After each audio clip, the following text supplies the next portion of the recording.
Let's wait for 2-3 minutes and then we will start. Today's very interesting class. आज बहुत मजा आने वाला है because we are going to tap some interesting topics and we are going to have some good things for branding and doing sales and increasing number and getting job in SaaS sales. So yes.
Hope you guys don't have any kind of query from last session and if you have please feel free to ask अगर कोई भी question है तो.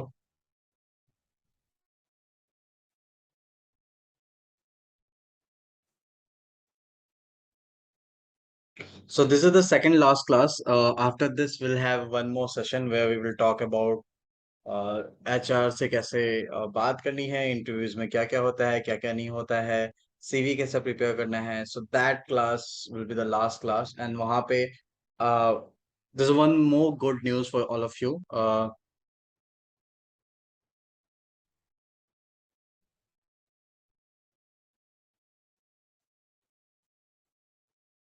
So वहाँ पे what is happening, I have already had a word with few of my partners. They are companies, and I'll share the HR email ID and mobile number, and you can reach out to them and you can send your CVs, and they will have your interviews. So this is what is good news for all of you. So whoever wanted to, share CV and wanted to get job, तो आप उन लोगों को भेज सकते हैं. वो सारे एचआर आपके मेल को रिस्पॉन्स करेंगे, आपके मेल को देखेंगे, आपके सीवी को देखेंगे और इंटरव्यू होगा. फर्स्ट राउंड का इंटरव्यू तो आई गेस हो ही जाएगा. I don't know about next, क्योंकि वो आपके ऊपर डिपेंड करता है, बट या आपको प्रेफरेंस मिलेगी उन कंपनियों में. सो नेक्स्ट क्लास के बाद I share the data of all those HRs and all those companies. If you guys have any query please आप हैंड रेज करके उसके बाद फिर अपना सवाल पूछ सकते हैं. Just have a just give me 2 more minutes. I guess if someone not joined, we will start.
Yes, yes Tilottam.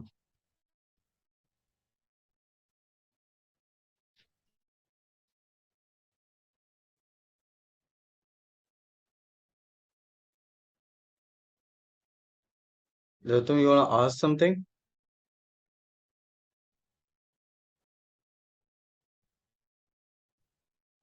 No, no, no. Okay, so let's start the class today. Okay, so basically today we are going to learn major four five things. The first thing is like we will understand how you can generate leads. आप lead कैसे generate कर सकते हो LinkedIn के through, cold mail के through and cold call के through. हम LinkedIn पे और थोड़ा फोकस करेंगे क्योंकि LinkedIn ना सिर्फ आपका लीड जनरेशन के लिए काम आएगा, बल्कि ये आपके पर्सनल ब्रांडिंग के लिए भी काम आएगा और आपको एक जॉब में लैंड करने के लिए भी काम आएगा आगे भी, not only this time but in future also. And then we will also understand few technical terms या jargons जिसको कहते हैं, वो jargons हम देखेंगे, right? So let's start with the few technical terms which you should know, जो आपको जानना बहुत जरूरी है. एंड ये सारी चीजें आपको हेल्प करेगी किसी से बात करते वक्त या किसी भी इंटरव्यू में, जब आप इंटरव्यू दे रहे होते हो तब आप कैसे उनको इम्प्रेस कर सकते हो. तो ये कुछ वर्ड्स है जो आप बहुत आराम से यूज कर सकते हो, बहुत आराम से समझ सकते हो. सो फर्स्ट आता है MRR, मंथली रिकरिंग रेवेन्यू. ये टर्म आप बहुत बार यूज कर सकते हो और बहुत बार आपने सुना भी होगा. अब MRR का मतलब क्या होता है? मंथली रिकरिंग रेवेन्यू का मतलब होता है कि किसी भी क्लाइंट से जो मंथली पैसे आ रहे होते हैं. हम सब जानते हैं SaaS एक रिकरिंग रेवेन्यू स्ट्रक्चर में काम आता है. यहाँ पे लोग जितना पे कर रहे होते हैं उतना ही यूज करेंगे, जितना यूज करेंगे उतना ही पे करेंगे. सो ये MRR का मतलब होता है मंथली रिकरिंग रेवेन्यू. अब समटाइम्स क्या होता है, कोई कोई B2B में आप एनुअली भी पेमेंट ले सकते हैं, क्वार्टरली भी ले सकते हैं, बट उसका अगर MRR निकालना है तो आपको नंबर ऑफ मंथ से डिवाइड करना पड़ेगा. लेट्स से अगर कोई का क्लाइंट आपको 12 लाख रुपए में वन गो के लिए दे दिया कि this is 12 lakh rupees of amount जो आप वन गो में ले लो और उसको फिर आप पूरे साल में यूज करूंगा आपका सॉफ्टवेयर. सो अब ये 12 लाख का MRR निकालने के लिए आपको 12 से डिवाइड करना पड़ेगा and that will B 1 lakh per month. So that will B MRR. सो ये कुछ terms, like whoever joined just now, I just wanted to yeah, hi everyone. So just wanted to brief once again. So today we are going to learn few things. आज के session में we are going to learn about uh, few technical terms regarding SaaS. जो SaaS में बहुत ज्यादा terms use होते हैं ताकि आप इंटरव्यू क्रैक कर सको और जब आप बात करो तो लोगों को लगे कि आप इन टेक्निकल टर्म्स से अवेयर हो और इनको आप समझते हो. Second, we will also understand LinkedIn, cold emailing and cold calls. LinkedIn इसलिए मैं बहुत ज्यादा इंपॉर्टेंट दे रहा हूँ क्योंकि ना सिर्फ ये आपकी लीड जनरेशन और सेलिंग में काम आएगा बल्कि इन फ्यूचर आपको जॉब मिलने में ये बहुत ज्यादा हेल्प करेगा. सो पहला टर्म है हमारा MRR. MRR मतलब मंथली रिकरिंग रेवेन्यू, जहाँ पे आप किसी भी क्लाइंट का जो मंथली रेवेन्यू आ रहा होता है वो डिफाइन करते हैं, वो बताते हैं. सेकंड आता है ARR, एनुअल रिकरिंग रेवेन्यू. ये भी सेम है, एनुअली है ये. तो लेट्स से अगर कोई क्लाइंट आपको 1,000 रुपये पर मंथ दे रहा है तो उसको मल्टीप्लाई बाय 12 कर देंगे तो आपका ARR बन जाएगा. अब ये दोनों टर्म बहुत आसानी से आप यूज कर सकते हैं. लेट्स से कोई इंटरव्यू में आपसे पूछता है कि लास्ट आप जहाँ पे काम कर रहे थे वहां पे आपने कितना रेवेन्यू जनरेट किया, तो यहाँ पे आप ये यूज कर सकते हैं कि मैंने 12 लाख रुपए, 12 लाख का ARR मेरा था या 15 लाख का MRR था. तो बेसिकली इससे क्या होता है कि सामने वाले को ये समझ में आता है कि आप इन सब टेक्निकल वर्ड से अवेयर हो. उसके बाद आता है MQL, मार्केटिंग क्वालिफाइड लीड. अब ये आपको समझना पड़ेगा मार्केटिंग क्वालिफाइड लीड क्या होता है. मार्केटिंग मतलब आपको पता है जो टीम मार्केटिंग में काम कर रही थी, जो डिजिटल मार्केटिंग में काम कर रही होती है या कहीं ब्रांडिंग हो रही होती है, उनसे जो लीड आता है वो अपने टाइम पे भी वो अपने साइड से भी एक बार क्वालिफिकेशन देते हैं, क्वालिफिकेशन करते हैं. उनको हम मार्केटिंग क्वालिफाइड लीड कहते हैं, उनको हम. सो लेट्स से आपकी एक कंपनी है डिजिटल मार्केटिंग की, आपने लीड क्वालिफाई कर लिया, लोग आ गए और आप सेल्स सेल्स में अब उनको देना चाह रहे हो, तो आप ये डिसाइड करोगे, आप देखोगे दो चार चीज फिल्टर करोगे कि आपके वो क्लाइंट और सही क्लाइंट है या नहीं है, ऐसा कोई इंडिविजुअल तो नहीं है. सो ये सारी क्वालिफिकेशन होने के बाद वो MQL आता है, मार्केटिंग क्वालिफाइड लीड होती है. उसके बाद है sales qualified lead. Sales qualified lead मैंने लास्ट अगर सेशन आपको याद हो तो मैंने लीड क्वालिफिकेशन का स्ट्रक्चर आपको बताया था. आपको बताया था कि कैसे आप लीड क्वालिफाई कर सकते हो. तो वो सारी तरीके से जो लीड क्वालिफिकेशन होता है उसे सेल्स क्वालिफाइड लीड होता है. तो ये टर्म आप अच्छे से समझ लेना, अच्छे से रीड कर लेना, अच्छे से याद कर लेना, क्योंकि इंटरव्यू में जब पूछा जाता है तो आप ये सारे टर्म यूज कर सकते हैं. फिर आता है फ्री ट्रायल एंड प्रीमियम। आपने ये बहुत बार सुना होगा, प्रीमियम प्रीमियम। तो अब इसमें डिफरेंस क्या है, फ्री ट्रायल और प्रीमियम में डिफरेंस क्या है? तो हम सब ने अमेज़न यूज़ किया हुआ है, हम सब ने नेटफ्लिक्स यूज़ किया हुआ है। नेटफ्लिक्स या अमेज़न हमें पहले कुछ दिन का फ्री ट्रायल देते हैं, जैसे 7 दिन हो गया या 1 महीने हो गए, उसे फ्री ट्रायल कहते हैं। जहाँ पे आप कोई भी चीज़ ट्रायल कर रहे हो कुछ पर्टिकुलर टाइम के लिए, उसके बाद आपको पे करना पड़ेगा। ये था free trial. B to B में जो भी सॉफ्टवेयर होता है उसमें भी फ्री ट्रायल दिया जाता है। और फ्रीमियम का मतलब होता है कि आप हमेशा के लिए कुछ चीज़ें फ्री तक यूज़ कर सकते हैं। जीमेल का एग्जांपल लेते हैं। जीमेल में up to some certain data आप फ्री यूज़ कर सकते हैं। मतलब may be I guess 100 GB है, वो 100 जीबी तक आप यूज कर सकते हैं फ्री में। उसके बाद आपको पे करना पड़ेगा। तो वो जो लाइफ टाइम के लिए फ्री आपको मिल रहा है up to certain certain things, वो आपका प्रीमियम आता है। तो फ्री ट्रायल मतलब सर्टेन टाइम के लिए आप चीजें दे रहे हैं, बट उसके बाद पे करना पड़ेगा लोगों को, और फ्री ट्रायल होता है। प्रीमियम मतलब आप लाइफ टाइम प्रीमियम दे रहे हैं, लाइफ टाइम फ्री में वो सॉफ्टवेयर दे रहे हैं, पर कुछ फीचर फ्री हैं, बाकी कुछ चीजें जो अगर एडवांस करना है तो उनके पे करना पड़ेगा। उसके बाद आता है एनुअल कॉन्ट्रैक्ट वैल्यू। ये बहुत इंपॉर्टेंट है, ये किसी भी क्लाइंट का एनुअल कॉन्ट्रैक्ट वैल्यू क्या होता है? एनुअल कॉन्ट्रैक्ट वैल्यू का मतलब होता है कि वो साल साल पे उसका कितना वैल्यू रहेगा। सो लेट्स से अगर मैं हूं और आपने मुझे सॉफ्टवेयर बेचा, ठीक है, और मैं आपको पर मंथ का 5,000 रुपए दे रहा हूँ, या पर मंथ का सिंपली ले लेते हैं, पर मंथ का 1,000 रुपए दे रहा हूँ, तो मेरा एनुअल कॉन्ट्रैक्ट वैल्यू जो है वो 12,000 होगा। ये annual contract value apart from extra cost होता है। एक्स्ट्रा कॉस्ट मतलब इम्प्लीमेंटेशन कॉस्ट, ट्रेनिंग कॉस्ट, वो सारी चीजों को छोड़ के होता है, या वन टाइम लाइसेंस कॉस्ट, उन चीजों को छोड़ के होता है एनुअल कॉन्ट्रैक्ट वैल्यू। उसके बाद आता है कस्टमर चर्न। कस्टमर चर्न के बारे में मैंने आपको बता दिया था। कस्टमर चर्न मतलब होता है कि कोई भी कंपनी आपने ऑनबोर्ड कर लिया है, पर बाद में वो चर्न हो रही है, मतलब आपके पास से चली जा रही है। आप जो यूज कर रहे हो, आप जो सॉफ्टवेयर दे रहे हो उससे खुश नहीं है और वो चली जा रही है, तो वो कस्टमर चर्न होता है। ये सारे टर्म्स आप अच्छे से समझ लेना। किसी को अगर इस टर्म में कोई डाउट है तो प्लीज हैंड रेज करके पूछ सकते हैं, वरना मैं नेक्स्ट स्लाइड पे चला जाऊंगा। You guys don't have any query, right? Yes, Devatam. So I have one question. So what is the difference between ARR and annual contract value? Perfect. Nice question. Okay.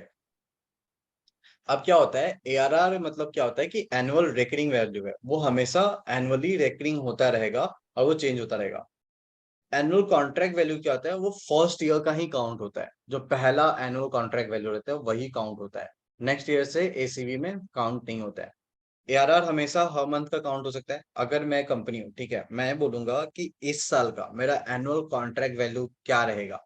सो मैं जितने नए contract sign up करूंगा या जितने नए client onboard करूंगा, उनका इस साल का जो वैल्यू रहेगा वो एनुअल कॉन्ट्रैक्ट वैल्यू रहेगा।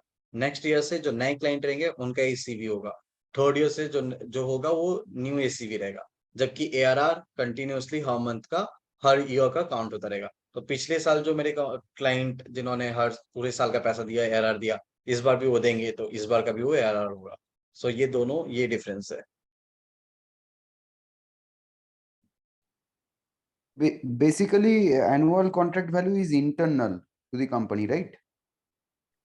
Sometimes you have to explain to your investor, sometimes you have to define. जैसे अब आपको बताना पड़ेगा कि आप किसी क्लाइंट के पास गए, ठीक है, क्लाइंट ने बोला कि आपका एसीवी कितना है, एनुअल कॉन्ट्रैक्ट वैल्यू कितना रहता है। तो ये एनुअल कॉन्ट्रैक्ट वैल्यू आप एवरेज बताएंगे कि मेरा एनुअल कॉन्ट्रैक्ट वैल्यू 2 करोड़ का है, मतलब मैं 2 करोड़ के नए क्लाइंट्स को ऑनबोर्ड करता हूँ। और एआरआर 10 करोड़ का है, मतलब 10 करोड़ मैं रेवेन्यू हर साल जनरेट करता हूँ। सो ये डिफरेंस आता है। तो ये आप इंटरनल भी यूज करते हैं और बाहर भी आप यूज कर सकते हैं। Okay, understood. Okay, perfect. Second is what is customer churn. Customer churn में एक बार वापस से क्लियर कर देता हूँ। कस्टमर चर्न का मतलब ये होता है, लेट्स से मेरी कंपनी है या हमारी किसी की भी कंपनी, ये एग्जांपल ले लेते हैं, ठीक है।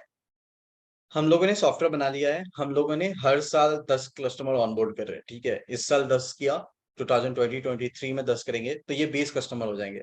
अब ये 20 कस्टमर में कभी कभी क्या होता है कि कोई कस्टमर छोड़ के चला जाता है, उनको सर्विस पसंद नहीं आती है, उनको सॉफ्टवेयर अच्छा नहीं लग रहा होता है, या कहीं और सॉफ्टवेयर से कम पैसे में उनको सॉफ्टवेयर मिल रहा होता है, तो वो छोड़ के चले जाते हैं।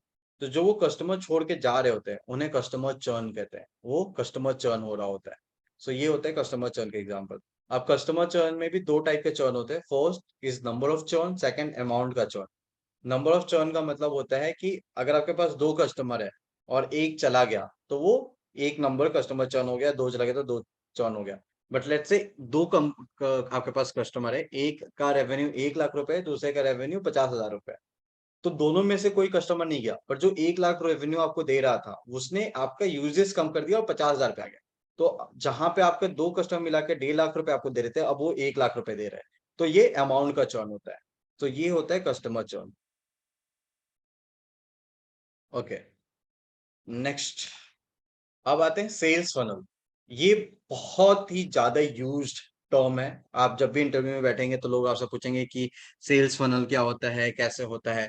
तो सेल्स फनल अगर आपको याद हो तो मैंने लास्ट सेशन में बताया था कि जब क्लाइंट का सेल्स फनल हो रहा होता है कि वो किस पोजीशन पे है, वो प्रोस्पेक्टिंग में है या डेमो हो चुका है या इंट्रोडक्शन मोड पे है। तो वो पूरा का पूरा जो डायग्राम है वो सेल्स फनल होता है। तो वहां पे अलग अलग लेयर होता है। तो अगर आप उसको समझ जाएंगे तो सेल्स फनल भी वही है। उसके बाद आता है मिनिमम सेलेबल प्रोडक्ट, एमएसपी। बहुत बहुत अच्छा चीज है। अगर हम बात करेंगे फ्रीमियम और फ्री टाइम में, जब मैंने आपको बताया था कि कुछ चीजें होती हैं जो आप फ्री में क्लाइंट्स को दे देते हो कि सर आप फ्री में यूज करो, we will not going to charge any time. If you wanted to upgrade this solution then we will charge you. Perfect. Now the minimum saleable product मतलब आपने एक ऐसा बेसिक प्रोडक्ट बना लिया या आपके सॉफ्टवेयर में एक ऐसा बेसिक है जो आप उसको सेल करोगे और वही मिनिमम होगा, उससे कम और नहीं जा सकते। Let's say WhatsApp. व्हाट्सएप जब आया था तो व्हाट्सएप में सिर्फ और सिर्फ मैसेजिंग का था। आप सिर्फ मैसेज भेज सकते थे और कुछ नहीं भेज सकते थे। बाद में वो एडवांस्ड हुआ, उसमें आप फोटोग्राफ भेज सकते हैं, वीडियोस भेज सकते हैं। अब वीडियो का लेंथ भी बड़ा हो चुका है, अब आप स्टोरीज भी लगा सकते हैं। अब किसी से स्टोरी हाइड भी कर सकते हैं। तो ये सारे न्यू एड ऑन फीचर हुए। पर जो बेसिक था, जो मिनिमम सेलेबल प्रोडक्ट था, वो था मैसेजिंग प्लेटफॉर्म व्हाट्सएप का। उसके बाद आता है आईसीपी, आइडियल कस्टमर प्रोफाइल। ये मैंने आपको बता दिया था कि वो कस्टमर जो आपके कंपनी के लिए सूटेबल है, जिनको आप बेच सकते हो अपना सॉफ्टवेयर प्रोस्पेक्टिंग के बाद, फिल्टराइजेशन के बाद, वो होता है आईसीपी। उसके बाद आता है ब्रेक इवन। ब्रेक इवन क्या होता है? जब भी कोई कंपनी स्टार्ट हो रही होती है, तो जब कंपनी स्टार्ट हो रही होती है तो उसकी कॉस्टिंग लगी होती है, वो सॉफ्टवेयर बनाने का कॉस्ट रहता है, सर्वर का कॉस्ट रहता है, लोगों का कॉस्ट रहता है। और जब कम क्लाइंट से पैसे आने लगते हैं तो वो कॉस्ट धीरे धीरे कम होने लगता है और एक ऐसा टाइम आता है जहां पे कंपनी ना प्रॉफिट कर रही होती है ना लॉस कर रही होती है। जितने क्लाइंट से पैसे आ रहे हैं उतने वो पैसे यूज कर रहा है मार्केट के लिए, मार्केटिंग में, अपने सेल्स में और अपने प्रोडक्ट को बढ़ाने के लिए। ये जो म्यूचुअल पॉइंट होता है इसको ब्रेक इवन पॉइंट कहते हैं। और ये बहुत बार क्लाइंट पूछता है कि आपने ब्रेक इवन पार कर लिया या नहीं किया, आपका ब्रेक इवन हुआ है या नहीं हुआ है। इवन आपको पता होना चाहिए कि आपका कंपनी का ब्रेक इवन कब हो रहा है और कैसे हो रहा है। उसके बाद आता है average customer pricing. Simple term है, आपके जितने भी कस्टमर है उनका एवरेज क्या प्राइस है, वो आपका एवरेज कस्टमर प्राइसिंग हो जाता है, एसीपी। एलसीपी, ये बहुत इंपॉर्टेंट है। अब ये हमें समझना पड़ेगा, थोड़ा सा मैं इस पे ध्यान दे दूं और थोड़ा सा आप भी इस पे ध्यान दे दें। एलसीबी का मतलब होता है क्लाइंट लाइफ टाइम वैल्यू। आपने एक क्लाइंट ऑनबोर्ड किया, वो क्लाइंट 1 लाख रुपए पर मंथ का दे रहा है, तो एमआरआर आपका 1 लाख रुपीज हो गया। अब वो 1 साल का होगा तो उसका होगा एआरआर 12 लाख का, ठीक है। बट वो सिर्फ 1 या 2 साल के लिए क्लाइंट नहीं है, वो 10 साल के लिए भी हो सकता है, 5 साल के लिए भी हो सकता है, 6 साल के लिए भी हो सकता है। तो जितने साल वो आपके साथ रहेगा उतने साल वो पैसे देता रहेगा और वो क्लाइंट लाइफ टाइम वैल्यू होता है। अब नॉर्मल जो सेल्स पर्सन होते हैं उनको लगता है कि मैंने एक सेल कर दिया, बट आप ये समझो कि वो ईयर ऑन ईयर आने वाला है। सॉफ्टवेयर में बहुत इंपॉर्टेंट होता है। आप कोई टूथपेस्ट नहीं बेच रहे हो कि एक बार बेच दिया, पैसा 50 रुपए ले लिया एंड वो टूथपेस्ट खत्म हो गया तो क्लाइंट खत्म हो गया, वो दूसरा ये करेगा, ऐसा नहीं होगा। सॉफ्टवेयर में क्या होता है कि वो ईयर ऑन ईयर जाता रहता है और इसलिए एलसीवी समझना, सॉरी सीएलवी समझना बहुत इंपॉर्टेंट होता है। उसके बाद आता है कैग। ये बहुत मोस्ट यूज टर्म है। कैग का मतलब होता है कस्टमर एक्विजिशन कॉस्ट। हमें लगता है कि जो सेल्स पर्सन है वो सिर्फ उनकी सैलरी होती है, बट ऐसा नहीं है। मार्केटिंग की, ऑफिस का कॉस्ट, इंटरनेट का कॉस्ट, आपके लैपटॉप का कॉस्ट, इन सारे कॉस्ट को मिला के स्टार्टअप ये डिफाइन करती है कि एक क्लाइंट ऑनबोर्ड करने में उनका पूरा का पूरा कॉस्टिंग कितना लग रहा है, उसको कैग कहते हैं। इसको निकालना बहुत थोड़ा सा मतलब बहुत ज्यादा टीडियस प्रोसेस होता है, बट अगर निकाल लेते हो तो आपको पता चल जाता है कि एक कैसे होता है। जैसे अगर मैं ट्रैको की बात करूं तो एक क्लाइंट को ऑनबोर्ड करने में हमारी कॉस्टिंग 8,000 रुपए की है, तो एक क्लाइंट ऑनबोर्ड करने में हम 8,000 रुपए खर्चे करते हैं। सो ये हमारा कैग है। ओके, सो ये था पूरा कुछ टर्म्स जो आपने आपको जानना जरूरी है। इसके अलावा भी अगर आपके माइंड में कोई टर्म है या आपने कहीं सुना हो या आपको कुछ एक्सप्लेनेशन चाहिए तो आप पूछ सकते हैं, वरना फिर हम आगे बढ़ेंगे। If anyone have any query, please feel free to ask.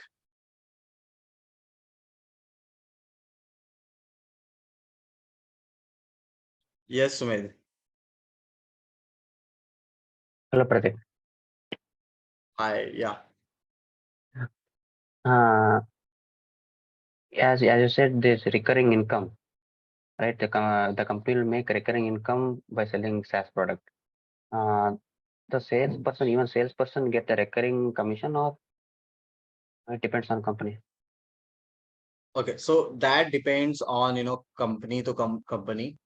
I have seen there are few companies who are giving recurring income, but they don't give recurring income for lifetime, right? They give recurring income up to second or third payment maybe, but that depends on company. Sometimes it's one time, or maybe sometimes it's breaking in on multiple stages. So let's say कोई company है जो आपको बोल रही है कि आपने अगर सेल किया तो आपको 10% का इंसेंटिव मिलेगा।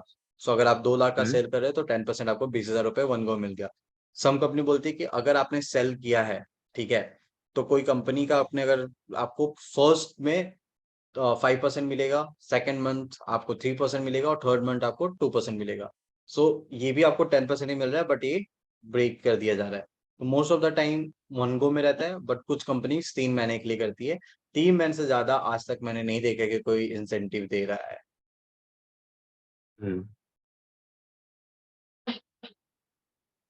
Okay. Okay, perfect. Anything else? Yeah, hi Pratik, Uh, can you please explain how will we calculate CLV for a particular customer? Sure, definitely. So CLV basically term which you can calculate after certain time period. It cannot calculate it when when the client is getting started. So sometimes let's say now where I'm working right now is basically this company have 4 or 5 year of operation in industry, right? So they are 4 years old now. So let's say पहला client जो first time आया था, ठीक है, उसने कितना पे किया था और अभी वो कितना पे कर रहा है, इन सभी को मिला के सीएलवी कैलकुलेट होता है। तो अगर मैं एग्जांपल लेता हूँ क्रोमा का, क्रोमा एक कंपनी है जो हार्डवेयर बेचते हैं या जो इलेक्ट्रॉनिक्स बेचते हैं। वो हमने 2017 में ऑनबोर्ड किया था और फर्स्ट ईयर उन लोगों ने हमें 7 लाख रुपए दिए थे 1 साल का। सेकंड ईयर उन लोगों ने 15 लाख दिए, थर्ड ईयर उन लोगों ने 20 लाख रुपए दिए और आज उनकी बिलिंग पर ईयर की जो एआरआर है वो अराउंड 30 लाख की है। सो ये टोटल जो बिलिंग का अमाउंट है इसको ऐड करके हम सीएलवी कैलकुलेट करते हैं, क्लाइंट लाइफ टाइम वैल्यू। अभी तक का क्लाइंट लाइफ टाइम वैल्यू ये है। अब ईयर ऑन ईयर हम ये भी जा सकते हैं नाउ। अब हमने देखा है कि हमारा जो क्लाइंट का रिटेंशन है वो एवरेज 8 साल का रह रहा है या 10 साल का रह रहा है, या हमें प्रिडिक्ट कर सकते हैं कि आने वाले 5 साल में ये क्लाइंट इतना ही रहेगा। So if we can multiply with the 5 of that particular number year on year का, तो वो हमारा क्लाइंट लाइफ टाइम वैल्यू हो सकता है। एक और सिंपल एग्जांपल देता हूँ। आज आपने ऑनबोर्ड किया एक क्लाइंट को जो आपका एआरआर मतलब एनुअल रेकनिंग रेवेन्यू वो आपको 12 लाख रुपए दे रहा है। अब आपने देखा कि आप जिस कंपनी में काम कर रहे हो वहां पे एवरेज हर एक क्लाइंट 8 साल या 5 साल रहता है या 3 साल भी रहता है। आपने एक एवरेज निकाला हुआ है, आपकी कंपनी में पता है कि हमारे क्लाइंट का जो लाइफ टाइम सर्कल है वो 8 साल का है। तो आज वो कंपनी 12 लाख रुपए दे रही है, तो 12 multiply by 8 your client CLV will be happen like आपका सीएलवी क्लाइंट का सीएलवी वो रहेगा 12 × 8, तो 12 लाख × 8 आपका सीएलवी हो जाएगा।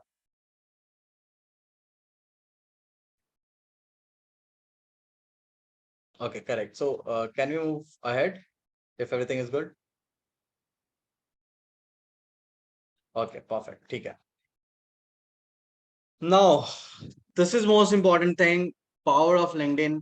तो हम लोगों ने अभी तक समझ लिया है कि सैस क्या होता है, सैस में क्यों काम करना इंपॉर्टेंट है, लीड जनरेशन कैसे होता है, आप किसका नंबर कैसे निकालेंगे, ईमेल कैसे निकालेंगे, और उसके बारे में रिसर्च कैसे करेंगे, प्रोस्पेक्टिंग क्या होता है, फनल क्या होता है, वो सारी चीज समझ ली है। इंपॉर्टेंट टर्म समझ लिए हैं। अब हमारा जो मेन काम है जिसके लिए हम सब ये कोर्स कर रहे हैं वो है कि आप कैसे किसी भी SaaS जॉब में एंटर करेंगे। उसके लिए मैं आपको बता दूं कि सबसे स्ट्रॉन्ग टूल आपका लिंक्डइन होगा। आज के टाइम में सब लिंक्डइन यूज कर रहे हैं और इसके अलावा और कुछ ऐसा प्लेटफॉर्म नहीं है जो बहुत ज्यादा आउटपुट दे। आप HR को डायरेक्ट मैसेज कर सकते हो, यहाँ पे आप कंपनीज के बारे में पढ़ सकते हो और रिसर्च कर सकते हो। तो इसको समझना और यूज करना बहुत इंपॉर्टेंट है। सभी लोग लिंक्डइन अकाउंट बना के रखते हैं बट बहुत कम लोग होते हैं जो इसको यूटिलाइज करते हैं। ये मेरे 7 दिन का डेटा है, मैं आपको दिखा रहा हूँ। 909 people have seen my profile, 7032 people have my impression, मतलब उनके फीड में मैं आया हूँ। 196 सर्च अपीयरेंस में मुझे हुए हैं। तो कोई भी लोग कुछ भी सर्च कर रहा हो, मे बी वो SaaS सर्च कर रहे हैं, मे बी वो सेल्स जनरल मैनेजर सर्च कर रहे हैं, या मे बी वो यूट्यूब वीडियो सर्च कर रहे हैं। कुछ भी लिंक्डइन पे जो सर्च करने के बाद नाम नीचे आता है, तो मैं पिछले 7 दिनों में 196 सर्च में अपीयर हुआ हूँ और ये अलग अलग टर्म पे हुआ हूँ। तो आप देख लो कि इतने सारे लोग जब मेरे प्रोफाइल को देखेंगे, सॉरी, इतने सारे लोगों के सामने जब मेरा प्रोफाइल आएगा तो ज्यादा चांसेस है कि मुझे ज्यादा ऑफर आए और मुझे आते भी हैं। और इसीलिए आपका लिंक्डइन यूज करना बहुत इंपॉर्टेंट है। अब कुछ चीजें होती हैं लिंक्डइन में जो मैं आपको दिखाने जा रहा हूँ, आपको बताने जा रहा हूँ। प्लीज इसे आप ध्यान से देखें and I definitely ask you all to do all this things, और ताकि आपको भी सी गोल ये नहीं है कि आप लिंक्डइन पे अप्लाई कर रहे हो, लोगों से बात कर रहे हो, मैसेज कर रहे हो और उनको बोल रहे हो कि मुझे जॉब दे दो। गोल ये होना चाहिए कि आपके पास जॉब आने चाहिए, लोग आपको अप्रोच करें कि you seems better profile, you seems perfect match for our this opening. ये गोल होना चाहिए। सो सबसे पहले तो आप जब लिंक्डइन बना रहे हो, आप जब लिंक्डइन की प्रोफाइलिंग कर रहे हो, तो आपको अपना गोल डिफाइन करना पड़ेगा। ये बहुत इंपॉर्टेंट है कि आप क्यों लिंक्डइन पे हो और क्यों आप लिंक्डइन यूज कर रहे हो। मे बी आप लीड जनरेट कर सकते हो, मे बी आप रिक्रूटर हो और आपको अच्छे कैंडिडेट चाहिए होंगे, तो उसके लिए भी आप लिंक्डइन यूज कर सकते हो। मे बी आप अपने लिंक्डइन के थ्रू अपने ट्रैफिक वेबसाइट पे डाल सकते हो। जैसे मैं बहुत सारे पोस्ट करता हूँ और उस पोस्ट का मकसद रहता है कि मैं अपने यूट्यूब वीडियोस को प्रमोट करूँ, या फिर आप किसी और लोगों के बारे में पता करना, या बाकी सब ऑनलाइन रिज्यूम बना सकते हो। तो एक चीज और मैं बता दूं कि लिंक्डइन आपका अभी प्रेजेंट का बहुत स्ट्रॉन्ग रिज्यूम टूल है। मतलब लोग रिज्यूम से कम, CV से कम और लिंक्डइन से ज्यादा जज करते हैं, लिंक्डइन ज्यादा देखते हैं। तो ये बहुत इंपॉर्टेंट हो जाता है कि आप अपने लिंक्डइन को बहुत अच्छे से बनाएं। तो जब आपने ये गोल डिसाइड कर लिया कि क्या करना है लिंक्डइन के साथ, तो अब आता है कि उसकी आपको लिंक्डइन को कैसे आप इनहेंस करें, कैसे आप अच्छे से बनाएं। ये कुछ 9 ट्रिक्स हैं, ये 9 चीजें हैं जो आपको ध्यान देनी है। इनको आप बहुत ध्यान से देखिए। कोई भी क्वेश्चन हो please feel free to ask me, मैं वहां पे आपको बता दूंगा। ठीक है, अब मैं अपने प्रोफाइल में स्विच कर रहा हूँ। अगर कुछ पर्सनल डेटा आपको दिखे तो प्लीज कॉपी मत कर लेना। Hope my screen is visible. My LinkedIn page is visible. If everyone have तो सबको दिख रहा है तो प्लीज एक बार हैंड रेज कर दो कि सबको दिख रहा है मेरा। Okay, perfect. सो पहला मैंने, अगर आप अगर यहाँ पे देखोगे, पहला मैंने आपको बताया था कि प्रोफाइल पिक्चर होना चाहिए। प्रोफाइल पिक्चर बहुत इंपॉर्टेंट है। प्रोफाइल पिक्चर की भी कुछ चीजें कि क्लोजअप हो, look in a camera, smile, natural background, dress appropriate. अब यहाँ पे क्या होता है कि जैसे यहाँ पे बहुत चीजें आपको एकदम साफ सुथरी दिख रही होगी। कुछ लोग होते हैं जो पहाड़ में खड़े हैं फोटो खिंचा के ऐसे, या फेसबुक टाइप का एकदम मस्त चश्मा पहन के डाले हुए हैं। That is not a good way to making any profile pic attractive. इसके लिए एक और ट्रिक है। अगर आपको कुछ अच्छा फोटो नहीं मिल रहा है, आपको लग रहा है कि कैसे मैं फोटो कर सकता हूँ या क्या कर सकता हूँ, सिंपल है। आप यहाँ पे जाओ,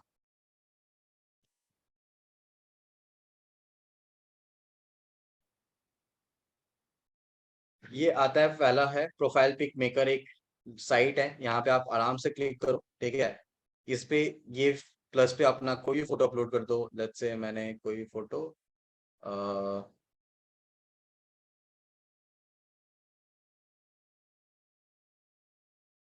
चलो मैं इसी की फोटो अपलोड कर देता हूँ।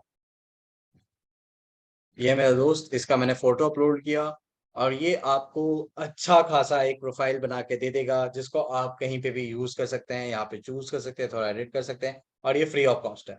तो ये है pfpmaker.com। आप सिंपल प्रोफाइल मेकर जब क्लिक करेंगे तो वो भी आ जाएगा एंड यहाँ पे आपको ये दिख जाएगा। सो दिस इज हाउ, तो उसका बैकग्राउंड हटा दिया गया है, बैकग्राउंड को कुछ अलग तरीके से कर दिया गया है। तो एक ये है, यहाँ पे आप कस्टमाइजेशन करना चाहते हैं वो भी कर सकते हैं। इतनी सारी चीज अलग अलग टाइप के प्रोफाइल आ जाते हैं, एज पर यू जो सही लग रहा है आप उसको सिंपली यहाँ से डाउनलोड करके एंड उसको आप लगा सकते हैं।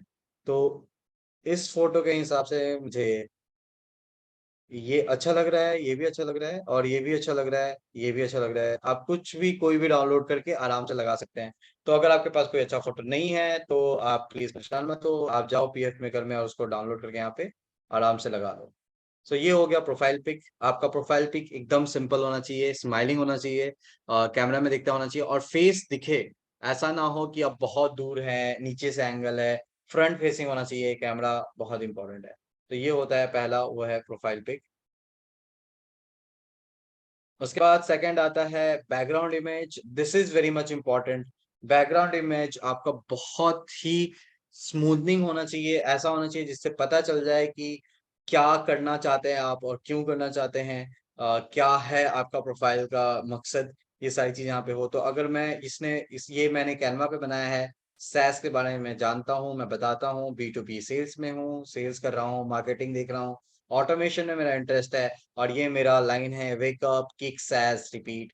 तो ये आप एडिट कर सकते हो, या आप बना सकते हो, और ये भी आप कैनवा पे आराम से बना सकते हो। अगर आप कैनवा में जाओगे तो बहुत सारी चीजें आपको मिल जाएगा।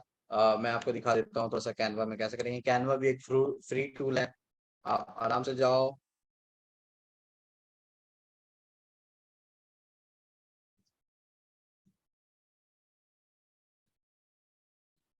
यहाँ पे बहुत से आपको बैनर के यहाँ पे ऑप्शंस मिल जाएंगे। जैसे मैंने एक चूज कर लिया, कोई भी एक बैनर चूज कर लेता हूँ मैं।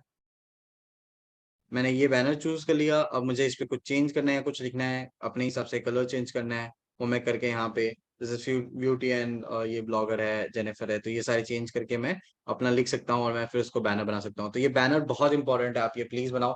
जिन्होंने भी अभी तक बैनर नहीं बनाया है या बैनर नहीं लगाया, आप बैनर लगा लो, ये आपके लिए बहुत काम आने वाला है। उसके बाद आता है हेडलाइन। हेडलाइन का क्या मतलब है बता दूं। हेडलाइन का मतलब है ये, Acha, this. I have one question. Sure sure sure. In the banner thing, can I put my company logo? Definitely, you can put your company logo. You can put wherever you are working, and when you are putting your company logo, that means you are, representing your company, and that helps you to generate more leads. तो वो भी आप कर सकते हैं, that not issue। मैं आपको दो चार और बैनर के ऑप्शन दिखाता हूँ जो लोग बैनर यहाँ पे लगाते हैं। सो लेट्स से अगर मैं ये इसका देखूँ, प्रफुल्ल चाय वाले का, सो इसने अपना लगा रखा है, हर हर स्टार्टअप घर घर स्टार्टअप, राइट, ये इसका कोट है। अगर मैं किसी और का बैनर आपको दिखाऊं जो कंपनी रिलेटेड बैनर है, that is also so if do something great, ये इसका है, राइट। एक दो और बैनर मैं आपको दिखाता हूँ जो I guess company related banner भी होना चाहिए मेरे। सी, इसने पूरा का पूरा ये लॉजिस्टिक सप्लाई चेन में है, तो इन्होंने पूरा का पूरा supply and warehouse management related चीजें यहाँ पे दिखा दी है, networking planning supply chain analytics and all. तो ऐसे आप बैनर आराम से लगा सकते हैं और बना सकते हैं। सिंपल ट्रिक है बट लोग इसको इग्नोर करते हैं, बट ये बहुत इंपॉर्टेंट है ऐसे बैनर के लिए। Cool. Okay, next is headline. Headline का मतलब होता है ये जो यहाँ पे लिखा हुआ है। अगर आप इनका देखेंगे तो इन्होंने supply chain, procurement, strategy sourcing, logistic, contract warehouse, import, SCM analytics, demand planning, SOP planning. अब आप ये समझो कि ये 5-6 वर्ड्स में इन्होंने पूरा बता दिया कि ये किन किन चीजों में काम करते हैं और आप इन किन किन चीजों से बात कर सकते हो। अगर आप मेरा प्रोफाइल देखोगे तो मैंने भी कुछ सेम ही चीज किया है, मैंने भी यही चीज कुछ लिखी है। बिल्डिंग ट्रैको, मैं ट्रैको में काम कर रहा हूँ, ट्रैको बना रहा हूँ। Increase awareness on SaaS sales, SaaS sales के ऊपर मैं बहुत सारे कंटेंट बना रहा हूँ, तो वो कर रहा हूँ।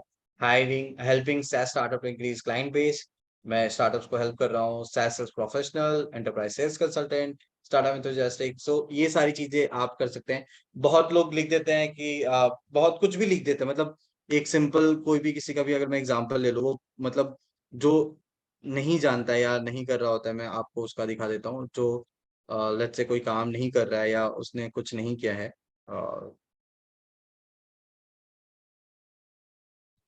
Let's take example of this person, head project technical operation commissioner principal damage, इतना सिंपल सा इन्होंने लिख दिया है, बट इसमें ये बहुत सारी चीजें कर सकते थे और अपने प्रोफाइल को इम्प्रेसिव बना सकते थे, बट इन्होंने ये किया है, मुझे अट्रैक्ट नहीं कर रहा है। सो सिंपल, आपको अपने हेडलाइन को ऐसा बनाना है ताकि वो लोगों को अट्रैक्ट करे और उनको एक बार में पता चल जाए कि वो आपसे किन किन चीजों में बात कर सकते हैं। एक और सजेशन मैं देना चाहूंगा, please update your entire LinkedIn if you want, copy my LinkedIn. मैं जैसे जैसे मैंने लिखा है आप भी वो चीजें करो, मतलब एग्जैक्टली कॉपी मत कर लेना, कुछ वर्ड चेंज कर लेना या तरीके चेंज कर लेना, पर आप वो चेंज कर लेना। इसमें कुछ वर्ड लिमिट होते हैं, वो वर्ड लिमिट आप ध्यान दे देना जरूर। एंड आफ्टर दैट समरी आता है, समरी इज वेरी मच। एक चीज और, ये लिंक्डइन अगर आप अपडेट नहीं करोगे तो नेक्स्ट जो हमारा सेशन है जहाँ पे मैं आपको बताने वाला हूँ कि आप बस सीवी कैसे बना सकते हो, उसमें आपको प्रॉब्लम आ जाएगी, क्योंकि वो सीवी लिंक्डइन से जनरेट होगी और लिंक्डइन में आप जो मेंशन कर रहे हो वही सारी चीजें वहां पे मेंशन होगी। तो ये बहुत इंपॉर्टेंट है कि आप ये सारी चीजें क्लियर कर लो और ये सारी चीजें वहां पे आप मेंशन कर दो। सो अब आता है समरी। समरी होता है अबाउट दिस, अबाउट, राइट। ये कुछ लोग बहुत गलत तरीके से लिखते हैं और बहुत अलग तरीके से लिखते हैं, ठीक है। ये तीन चीजों का कॉम्बिनेशन है। तीन तीन चीजों का कॉम्बिनेशन मतलब आप किस चीज के लिए इंटरेस्टेड हो, कहाँ पे क्या कर रहे हो, ठीक है, आपने क्या अचीव किया है, ठीक है, and third call of action. जो कॉल ऑफ एक्शन क्या होना चाहिए, तो ये सारी चीजें इस समरी में आपकी होनी चाहिए। कुछ लोग बोल देते हैं I am Pratik Pandey, I am working in Traco, I have 9 years of experience, बस यही लिखे रहते हैं, या I had completed my school from this and this and this, that's all.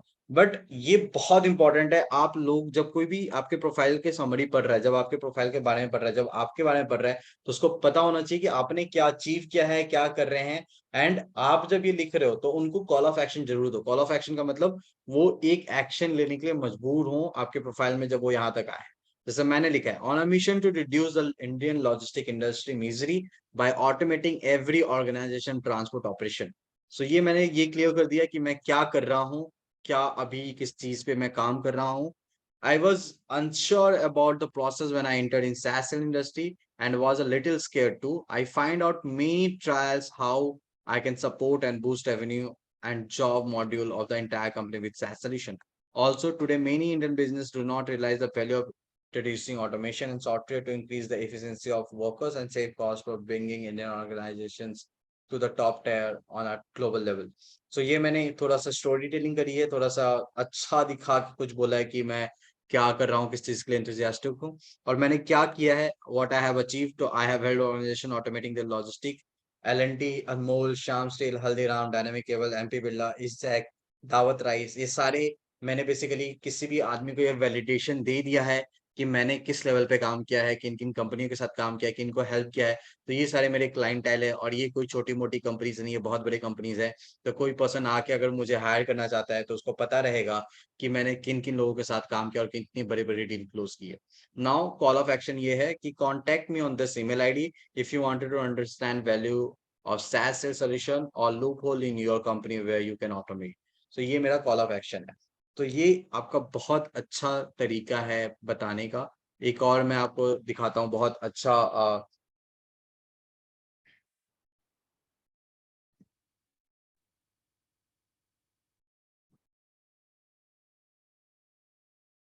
अगर आप Babossanity के भी कॉल ऑफ एक्शन को देखेंगे या also very good in See, hey, I'm Bavo, currently CEO and founder of Growth School. इसने बता दिया कि ये क्या कर रहे हैं।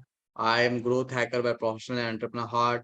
Ever since इसने थोड़ी बहुत स्टोरी टेलिंग करी है, इसने ये भी बता दिया कि from merely 100 trips per week to squeeze club million trips every week, किसने क्या अचीव करा है। I joined Travel Rockstar और वहाँ पे 6 million से 28 million US डॉलर पे ये लेके गया, तो इसने ये भी बताया कि क्या अचीव किया है।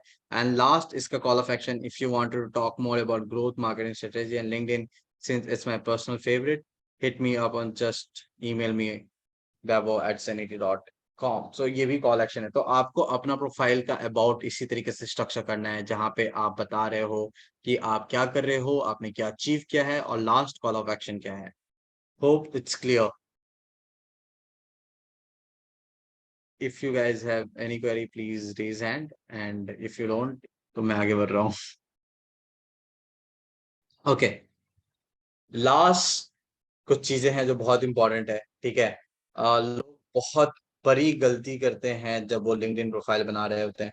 मैं बार बार लिंक्डइन का इसलिए आपको बोल रहा हूँ कि आप अपना प्रोफाइल अच्छे से बनाओ, क्योंकि इसी से हम सीवी जनरेट करने हैं नेक्स्ट सेशन में, जहाँ पे आपका बेस्ट सीवी, जो बहुत सारे लोग पूछते हैं कि बेस्ट सीवी क्या होता है, कैसे बनाएंगे, कौन सा सीवी, क्या चेंज होना चाहिए, क्या अलग होना चाहिए.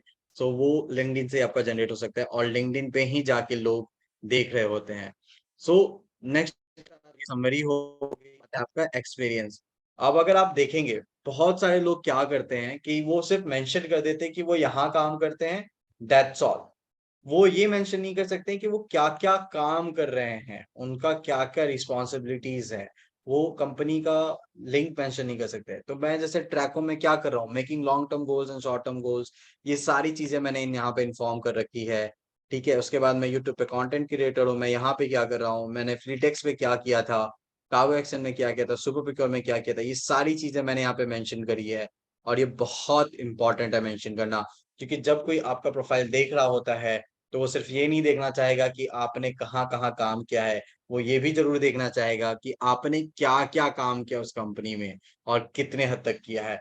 अगर कोई मेरे पास आता है और वो सोचता है कि मैं प्रतीक को अपना सीआरओ बनाना चाहता हूँ, चीफ रेवेन्यू ऑफिसर बनाना चाहता हूँ, या सीएमओ बनाना चाहता हूँ, चीफ मार्केटिंग ऑफिसर, तो प्रतीक इससे पहले जनरल मैनेजर था, पर जनरल मैनेजर होके उसने किया क्या, क्या क्या करता था.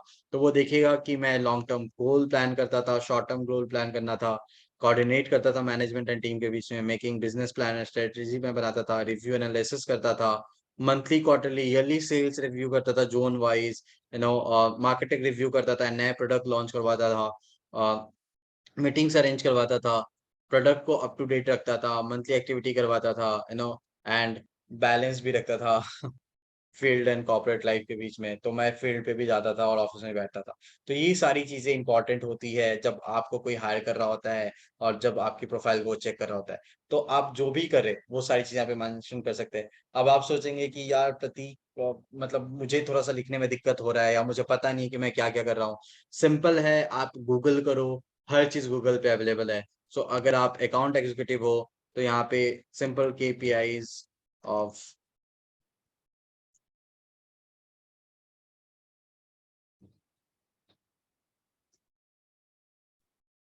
आपने यहाँ पे डाला, यहाँ पे आपको कोई जेडी मिल जाएगी, 12 केपीआई मिल जाएगा. अब यहाँ पे आप पढ़ लो कि आप क्या क्या करते हो, क्या क्या नहीं करते हो. राइट, कस्टमर इंटरेक्शन होता है आपका, नहीं होता है, कस्टमर सेटिस्फेक्शन पे आप ध्यान दे रहे हो या नहीं दे रहे हो, ये सारी चीजें आपको यहाँ पे मिल जाएगी. जो जो लगता है कि आप कर रहे हो, यहाँ पे कॉपी करो, वहाँ पे पेस्ट कर दो. कॉपी पेस्ट करना कोई बुरी बात नहीं है, पर कैसे करना है ये आपको समझना बहुत इंपॉर्टेंट है. तो आप यहाँ पे आराम से ये कर सकते हो.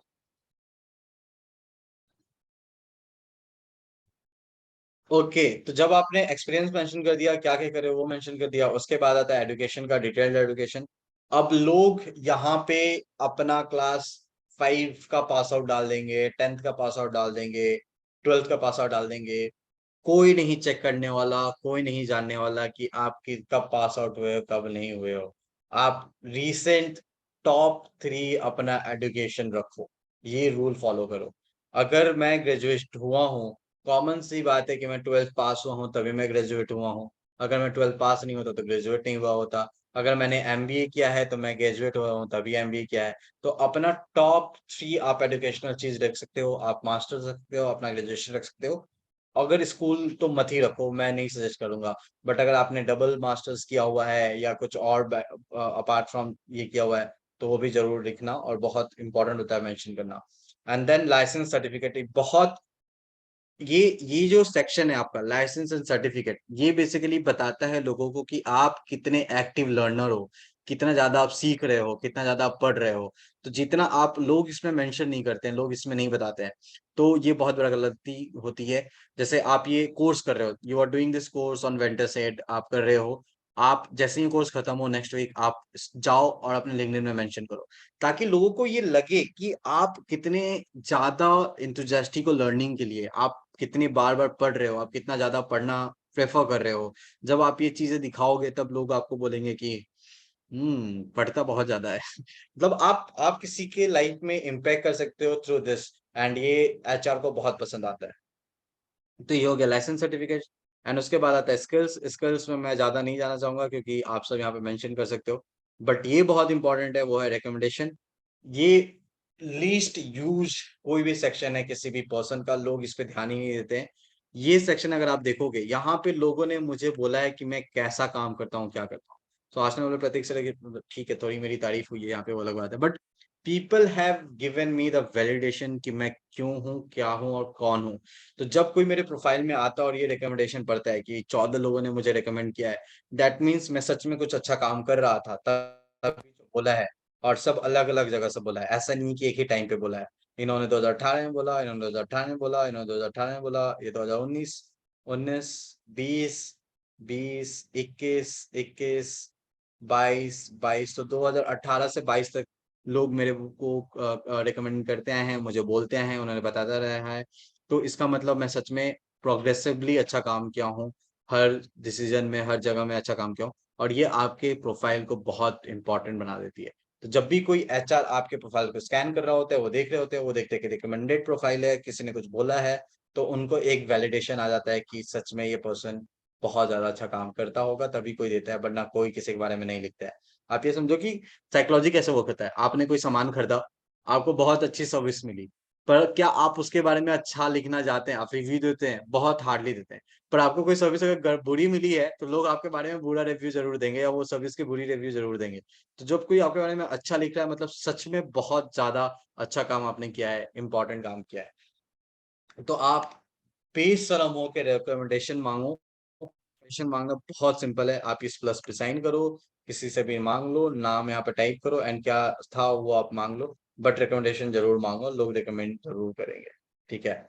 सो ये चीजें थी आपके लिंक्डइन प्रोफाइल के लिए, ये चीजें थी आपको एक अच्छा आपका अच्छा लिंक्डइन प्रोफाइल मेंटेन करने के लिए, बनाने के लिए। Now let's take one more step ahead. Hope अभी तक इसमें कोई आपको क्वेरी नहीं आई होगी, आप अपने लिंक्डइन के बारे में सब समझ गए होंगे। If you guys have any query, please feel free to ask, and if not, then we will move ahead.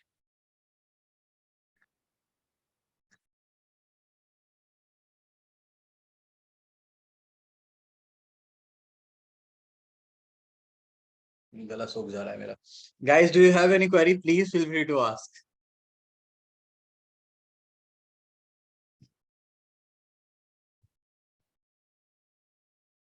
देवोत्तम, Swapnil, सबको समझ में आ गया? Okay, we have one message. All good. Perfect. Let's move ahead. Now, this is very much important. बहुत इससे पहले कि मैं आपको ये दिखाऊं, मैं आपको कुछ और भी दिखाना चाहता हूँ। आई डोंट नो मेरा स्क्रीन विजिबल होगा या नहीं होगा। क्या मेरा स्क्रीन दिख रहा है आपको? मैंने एक लिंक्डइन पर किसी का, वो दिख रहा है आपको?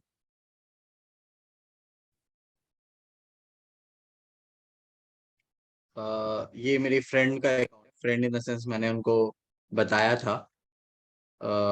Okay okay okay okay okay, just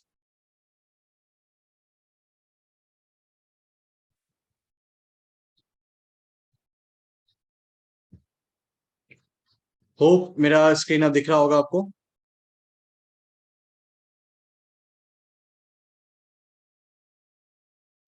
Yes, please feel free to ask.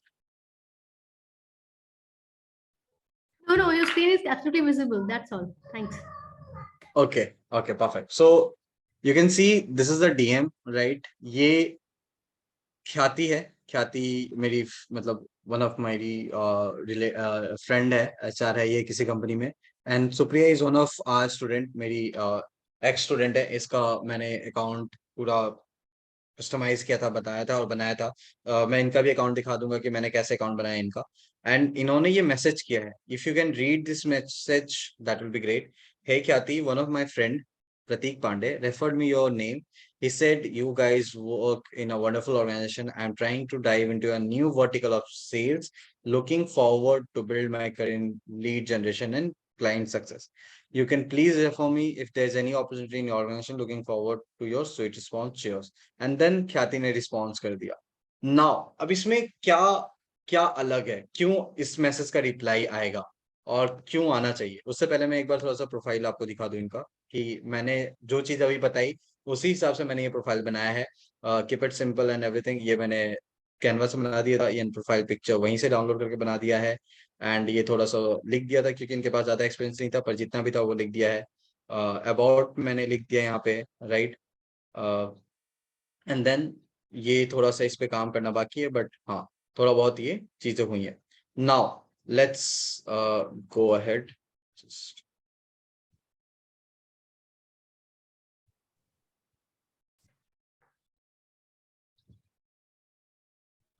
Now why anyone will reply on this particular message, क्यों करेगा कोई? Because it's a so very हमने, personalized message. I guess it's a very right, personalized message, and where you are appraising one organization, the definitely person would like to know about this person, or at least interact with this person to understand कि if this person is, we can look for an opportunity for this person to be there in the system. correct, definitely. So this is very personalized message. First, agar if you can see, there's a three things which is divided in entire message, right? ये सारी चीजें again three चीज में divided है. First, whenever you are reaching out to any person, try to take reference or try to make a relation with that particular person. No one like to response ऐसे ही किसी भी अनजान व्यक्ति को, आप अगर रास्ते पे कोई चल रहा है, वो कोई आपके आके आपको बोले हे हाय दिस इज प्रतीक, बात करना है, कैसे हैं आप, क्या हो, तो आप में भी आगे चले जाओगे। पर मैं आके बोले हे हाय दिस इज प्रतीक, मैं आपके उस दोस्त का दोस्त हूँ, हमारी बात हो रही थी, तो you definitely stand and you have a word. So this is what I did. इस मैसेज में पहला जो लाइन है वो मैंने रिलेशन बिल्ड करी है। One of my friend Prateek Pandey referred your name. अब यहाँ पे एक चीज और है, मैंने यहाँ पे सिर्फ रेफर्ड योर नेम बोला है, ठीक है। सो आप ये ट्रिक यूज कर सकते हो, sometimes you have to use this trick. Maybe मैं रेफर कर भी सकूं, नहीं भी करूं। अगर मैं किसी के लिंक्डइन प्रोफाइल में देख रहा हूँ कि कोई कॉमन पर्सन है जो मेरे साथ कभी काम किया हो या मेरे को जानता हो या मुझे पहचानता हो, तो मैं उसका नाम इजिली यूज कर सकता हूँ। कोई जाके चेक नहीं करने वाला। ख्याति मेरे पास नहीं आके पूछी थी कि प्रतीक तुमने किसी को मैसेज किया, मेरा नाम बताया था क्या नहीं बताया था, that not going to happen.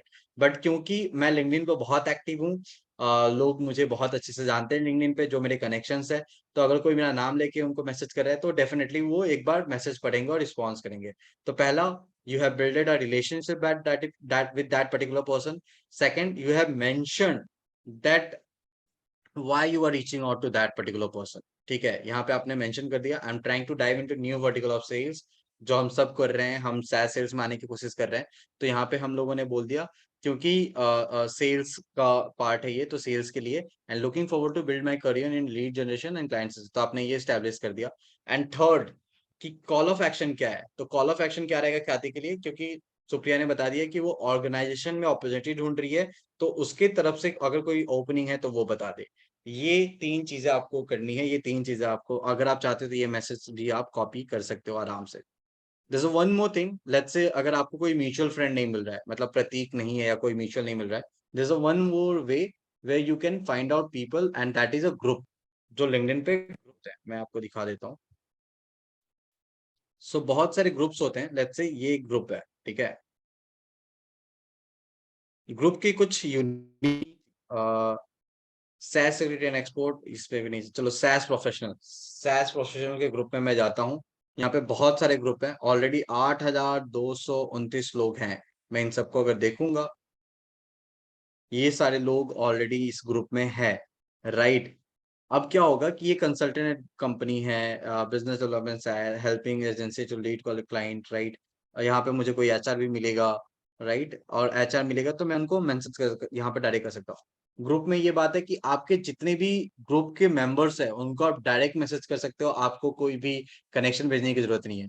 Generally LinkedIn पे अगर आपको किसी को मैसेज करना है तो पहले उनको आपको कनेक्शन भेजना होगा, उनसे कनेक्ट होना होगा, तब आप मैसेज कर सकते हो। बट ग्रुप का बेस्ट पार्ट है कि आप डायरेक्ट मैसेज कर सकते हैं। जैसे ये लीड ऑर्गेनाइजेशन है, यहाँ पे में डायरेक्ट मैसेज यहाँ पे कर सकता हूँ। Now when I am sending this message, तो मेरा जो पिच रहेगा वो ये रहेगा।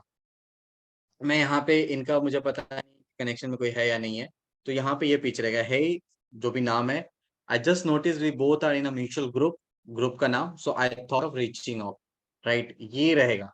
जब आप फिर आपने यहाँ पे रिलेशन बिल्ड कर दिया उनके साथ कि वो आपकी उनको रीच आउट करे और कैसे रीच आउट करे, तो आपने रिलेशन बिल्ड कर दिया, तो वो एक बार ये जरूर पढ़ेंगे, क्योंकि वो उस ग्रुप में है और आप भी उस ग्रुप में हो, मतलब दोनों का इंटरेस्ट सेम जगह है, दोनों सेम इंटरेस्टेड प्लेस में है। मेरा भी इंटरेस्ट सैस में है, उनका भी इंटरेस्ट सैस में, तभी हम वो सेम ग्रुप में है।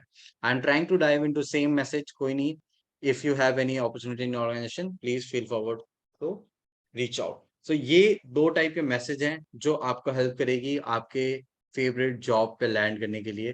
कुछ और तरीके भी होते हैं, जैसे आपने ये मैसेज क्या हुआ कि आपने अपने किसी दोस्त को फॉरवर्ड कर दिया, ठीक है, और उस दोस्त ने फिर किसी को फॉरवर्ड कर दिया, तो ये सारी तरीके से आप रीच आउट कर सकते हैं एचआरस को। बट मोस्ट इंपॉर्टेंट थिंग कि आप पर्सन्स को रीच आउट करें, एचआरस को मैसेज भेजें और एचआरस को कनेक्शन रिक्वेस्ट भेजें और ऐसे ग्रुप्स ज्वाइन करें। ऐसे बहुत सारे ग्रुप्स होते हैं जिनको आप आराम से ज्वाइन कर सकते हैं और उनको मैसेज कर सकते हैं।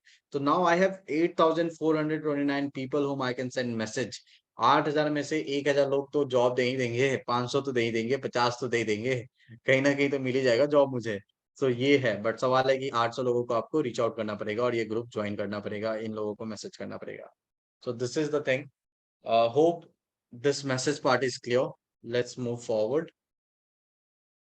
If anyone have any, please raise hand. If not, I'm moving forward. Now, most important part, आपने लिंक्डइन बना लिया, आपने मैसेज कर दिया, सब कुछ कर लिया, पर जब कोई आपके मैसेज के बाद रिस्पॉन्स करके आपके प्रोफाइल चेक करेगा, वो सारी देखा डीपी सही है, बैनर सही है, कंपनी का सारा चीज मेंशन बहुत सही किया हुआ है आप लोगों ने, सब चीज सही है, अबाउट सही है आपका, आपको रिकमेंडेशन मिला हुआ है, पर फिर वो देखेंगे कि आप लिंक्डइन पे एक्टिव कितने हो, आप क्या कंटेंट बना रहे हो नहीं बना रहे हो। Everyone likes someone who is creating content, but they don't want to create content. I don't know why. क्यों? आज इतने सारे लोग मुझे इसलिए जान रहे हैं क्योंकि मैं कंटेंट क्रिएट कर रहा हूँ।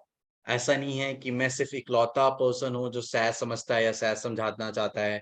बहुत सारे और लोग हैं, पर मैं ही हूँ जो कंटेंट क्रिएट कर रहा है, बाकी लोग नहीं कर रहे हैं। I don't want you guys to be like someone else जो सिर्फ ज्ञान लेके बैठ जा रहा है और कुछ नहीं कर रहा है। I want you guys to make content. आप लोग जितने हो कंटेंट क्रिएट करो। कंटेंट क्रिएट करने के लिए आपको ये सर्कल फॉलो करना पड़ेगा, आपको समझना पड़ेगा कि कैसा कंटेंट आपको क्रिएट करना है। Content your market engage with. अगर आप सॉफ्टवेयर में सैस में हो और मैं अगर सैस का नहीं कंटेंट क्रिएट करके मैं क्रिकेट के बारे में कंटेंट क्रिएट करूंगा, तो मेरे जो कनेक्शंस है, जो मेरा मार्केट है, वो कुछ फायदा नहीं होने वाला मुझे। फिर मुझे क्रिकेट के लोग मिलेंगे, क्रिकेट के बारे में बात करेंगे, जबकि मुझे सैस की बात करनी है, मुझे सैस के बारे में जानना है। Content you are good at creating. अब content you are good at creating में आपको ये फाइंड आउट करना पड़ेगा कि क्या आप रिसर्च वर्क ज्यादा प्रेजेंट करना चाहते हो या आप अपने ट्रिक्स बताना चाहते हो। जैसे मैंने अभी एक कंटेंट क्रिएट किया था कि व्हाट्सएप पे मैं क्या करता हूँ, अगर किसी ने देखा हो तो ठीक है, बट ना मैं क्या क्या व्हाट्सएप पे नॉर्मल चीजें करता हूँ। ये कंटेंट बहुत सिंपल होते हैं, बहुत डे टू डे लाइफ से आप एग्जांपल दे सकते हैं। आपको कुछ बहुत बड़ा सोचने की जरूरत नहीं है, आप सिंपल जो दिन में कर रहे होते हो वो भी आप लिख सकते हो। And then content addressing pain and और प्री क्वालिफाइज प्रोस्पेक्ट। अब क्या होता है, क्योंकि आपको लीड जनरेट करनी है, आपको एचआर के पास पहुंचना है, आपको जॉब चाहिए, तो आपको ये भी देखना पड़ेगा कि कंटेंट जो है वो आपके क्लाइंट और आपके जो पर्सन्स है जिनको आप रीच आउट करना चाहते हैं उनका पेन एरिया टच करता हो। तो जैसे मैं कंटेंट क्रिएट करता हूँ सैस सेल्स के ऊपर, तो मुझे पता है कि बहुत सारे ऐसे लोग हैं जिनको नहीं पता है कि नंबर कैसे इंक्रीज होना है। बहुत सारे ऐसे लोग हैं जिनको पता नहीं कि स्टार्टअप कैसे बनाना है। बहुत सारे ऐसे लोग हैं जिनको पता नहीं कि सैस में क्या क्या चैलेंजेस होते हैं। तो मैं इसी अराउंड पे कंटेंट क्रिएट करता हूँ ताकि मेरा रीच और ज्यादा बढ़ सके, लोग मुझे ज्यादा फॉलो करें, लोग मुझे ज्यादा समझे। एंड इन सभी का मिक्सचर आपका स्टार कंटेंट होता है, जहाँ पे आप ऐसे कंटेंट पोस्ट करें जो थोड़े से एंगेजिंग हो, थोड़े से जिसमें आप अच्छे हो और थोड़े से आपके पर्सन्स के पेन एरियाज को रीच आउट कर रहे हैं या समझा रहे हो। ये सारी चीजें आप कंटेंट क्रिएट कर सकते हैं। Now I would like you all to please, जैसे ही ये सेशन खत्म हो आज का, आप लिंक्डइन पे जाओ और एक कंटेंट जरूर क्रिएट करो। आप किसी भी चीज के बारे में लिख सकते हो कि कैसे आपने सैस पढ़ना स्टार्ट किया, कैसे आप मुझसे मिले, कैसे आपने कंटेंट इसके बारे में देखा। एक और चीज मैं आपको थोड़ी बहुत एक और 2-3 ट्रिक बता देता हूँ। First, when you mention someone and some company, उनका जो नेटवर्क है वो भी आपके प्रोफाइल की तरफ आता है। अब ये कैसे होता है, जैसे प्रतीक लिंक्डइन बहुत अच्छे से यूज करता है, इसके एल्गोरिदम बहुत अच्छे से यूज करता है। जैसे आपने अपने पोस्ट में प्रतीक को मेंशन किया, मुझे मेंशन किया, अब क्योंकि मैं आपके पोस्ट में मेंशनड हूँ, तो मेरे जो कनेक्शंस है उनके वॉल पे दिखेगा Pratik have mention in this post, and फिर वो आपके पोस्ट को लाइक करेंगे या कमेंट करेंगे। या मैं जाके अगर आपके पोस्ट को लाइक कर देता हूँ तो वो दिखेगा प्रतीक लाइक दिस पोस्ट, तो वो फिर आप बाकी जो मेरे नेटवर्क है वो भी आपके कंटेंट को लाइक करेंगे। मे बी कोई एचआर लाइक कर सकता है, मे बी कोई एचआर पढ़ेगा, अरे वाह this is nice, I want to see who is this guy, and then फिर आपके प्रोफाइल पे जाके वो आपके प्रोफाइल को अच्छा लगे एंड देन आपको जॉब ऑफर दिया जाए। तो आपको कंटेंट क्रिएट करना पड़ेगा and then you have to make this things. मैं एक और एग्जांपल देता हूँ, there are people who have created content and they got the job, and उन वो मेरे से इंस्पायर हुए कि मैंने उनको बोला था कि कंटेंट क्रिएट करो, कंटेंट क्रिएट करो, उन्होंने कंटेंट क्रिएट किया एंड देन उस कंटेंट की वजह से वो हायर हुए। Yes, and one more thing, just wanted to show you one more thing, मैं आपको दिखा देता हूँ कि अभी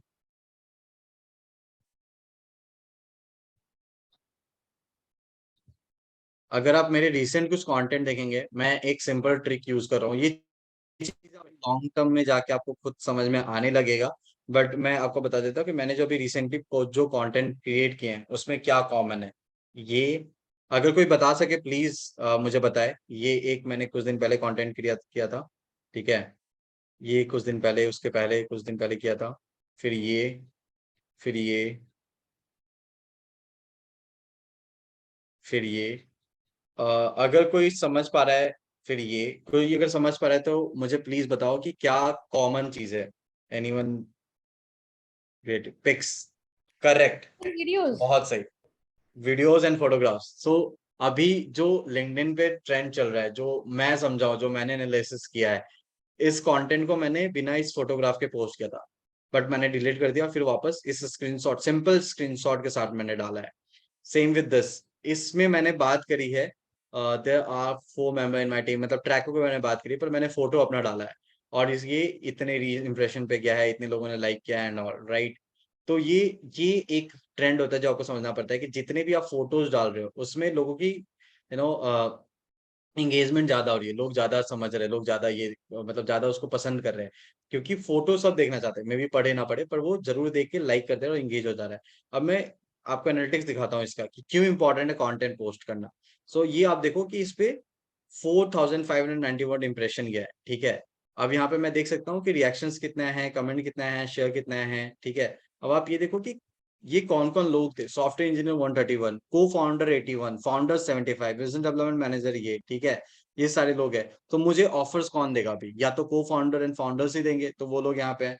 अब मैं देखना चाहता हूँ कि कौन से कंपनी से हैं। So these are the company, Fleetx, TCS, Amazon, Flipkart, Accenture, right, Freshworks, Outplay, Super Procure. So ये सारे सॉफ्टवेयर की कंपनी है, इतने अगर मैं देखूं तो ये सारे सॉफ्टवेयर की कंपनी, तो इतने सारे लोग जो सॉफ्टवेयर में ऑलरेडी हैं वो मेरा प्रोफाइल देख रहे हैं, वो मेरे इस पोस्ट को देख रहे हैं। कभी ना कभी किसी को लगेगा कि yeah this guy is good, like we can hire this person.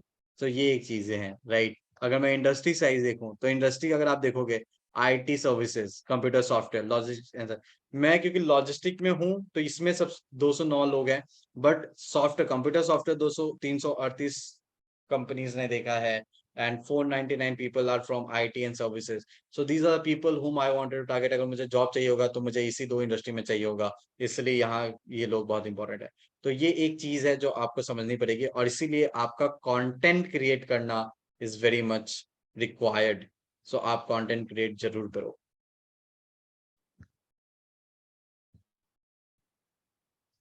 Hope this is clear. हम लोग ऑलमोस्ट आधा खत्म किया है, अभी हमारे पास आधा बाकी है। लिंक्डइन का सारा चीज खत्म हो गया, हम लोगों ने लिंक्डइन का प्रोफाइल देख लिया, हम लोगों ने लिंक्डइन पे कैसे मैसेज करना वो देख लिया, हम लोगों ने लिंक्डइन पे कंटेंट कैसे क्रिएट करना है वो देख लिया।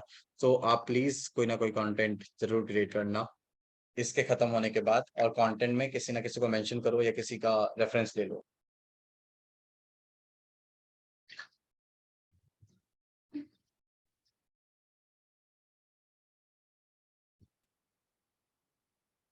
Let's move ahead.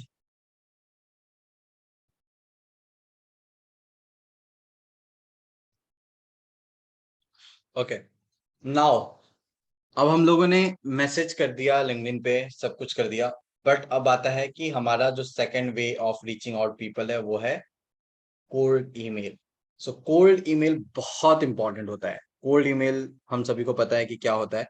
अगर नहीं पता तो मैं एक एग्जांपल दे देता हूँ या एक्सप्लेन कर देता हूँ। कोल्ड ईमेल का मतलब होता है जब आप किसी को ईमेल कर रहे होते हो, और या तो अपने सेल्स के लिए ईमेल कर रहे होते हो या फिर अपने जॉब के लिए ईमेल कर रहे होते हो, तो वो जो कोल्ड ईमेल है वो आपको हेल्प करता है रीच आउट करने में, लोगों के पास रीच आउट करने में, कंपनियों के पास रीच आउट करने में, क्लाइंट के पास, और आपके नंबर्स इंक्रीज करने में। कुछ चीजें होती हैं कोल्ड ईमेल को लेके, ये कोई रॉकेट साइंस नहीं है जो आपको नहीं समझ में आएगा, या ये कोई ऐसी चीज नहीं है जो बहुत टफ है, या सॉरी अच्छा नहीं मतलब अच्छे से आप नहीं कर पाओगे। बट कुछ चीजें होती हैं जो आपको समझना बहुत इंपॉर्टेंट है। First thing prospect read in cold email is headline, जिसको हम सब्जेक्ट कहते हैं। कोई भी जब मेल जाता है किसी के पास तो सबसे पहला होता है वो सब्जेक्ट पढ़ता है। तो आपका सब्जेक्ट बहुत स्ट्रांग होना चाहिए, बहुत इंप्रेसिव होना चाहिए ताकि वो लोग पढ़े। So the goal of the headline is to get prospect read the first body sentence. जब आपने सब्जेक्ट लोग पढ़ लिया तो सब्जेक्ट का मकसद सिर्फ एक ही होता है, जो हेडलाइन का मकसद सिर्फ एक ही होता है, वो होता है कि आपके सब्जेक्ट पढ़ने के बाद लोग आपके मेल का फर्स्ट लाइन पढ़े। The goal of the first body sentence is to get the prospect read second body sentence। और जब आपने फर्स्ट लाइन लिख दिया, तो जैसे मैंने लिंक्डइन में मैसेज में दिखाया था कि फर्स्ट मैंने रिलेशन बिल्ड कर दिया, तो रिलेशन बिल्ड जब कर दिया तो अब है कि वो आगे पढ़ेंगे। तो सेम मेल में जब किसी ने हेडलाइन पढ़ लिया, जब किसी ने सब्जेक्ट लाइन पढ़ लिया, उसके बाद आता है कि वो पहला लाइन पढ़ेगा मेल का, और जब वो पहला लाइन पढ़ लिया उन्होंने, तो फिर आता है कि वो नेक्स्ट लाइन या बॉडी का सेकंड लाइन भी पढ़े। The goal of first body is prospect read second body sentence, ठीक है, second body sentence continue to get the prospect to read every sentence of until they reach end।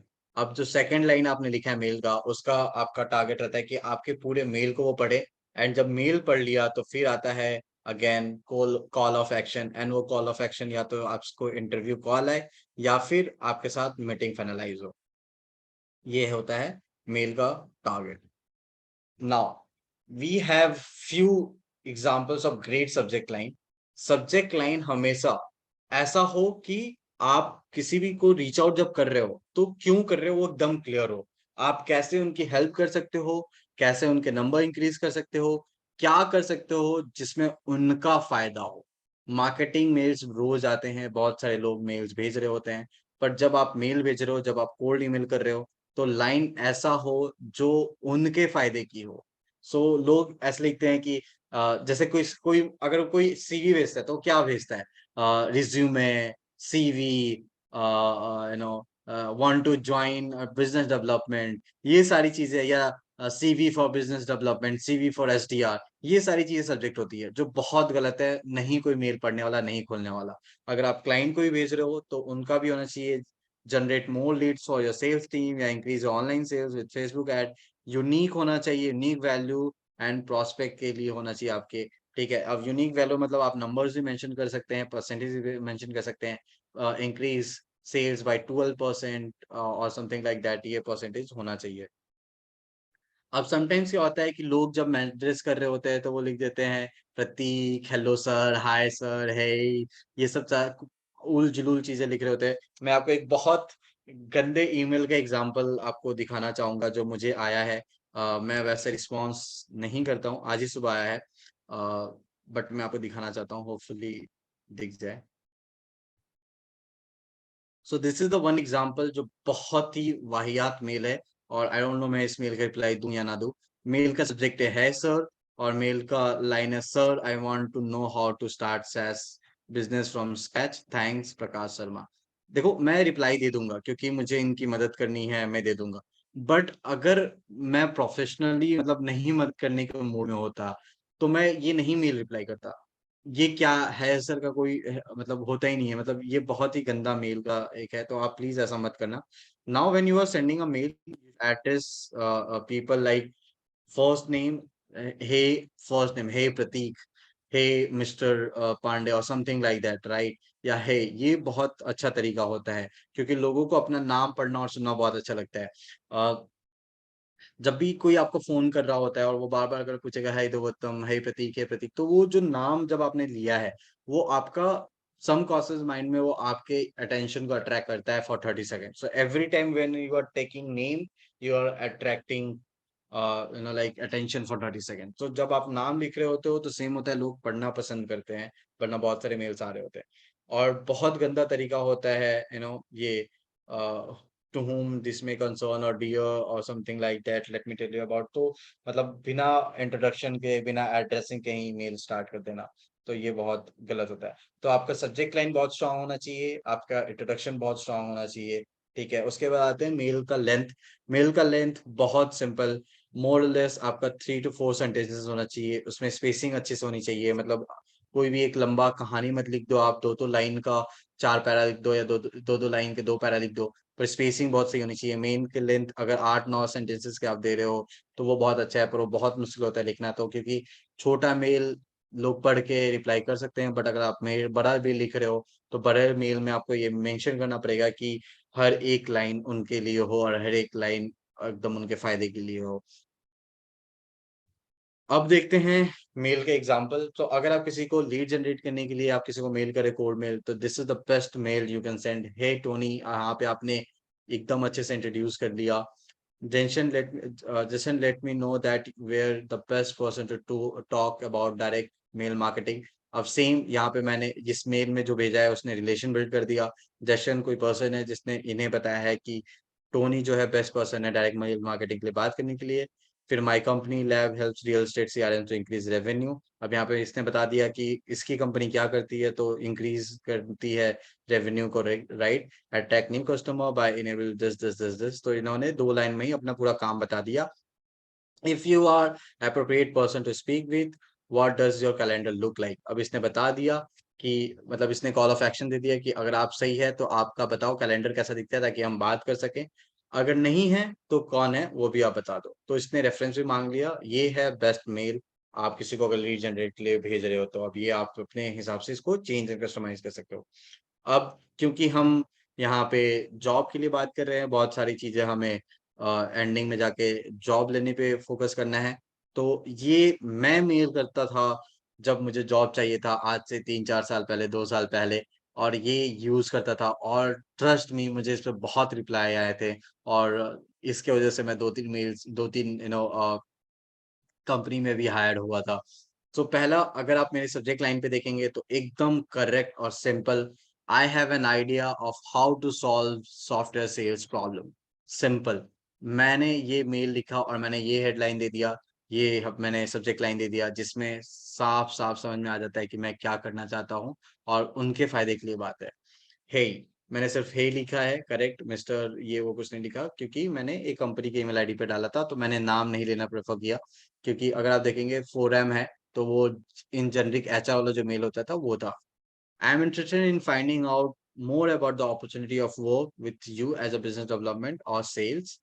I have particular assets.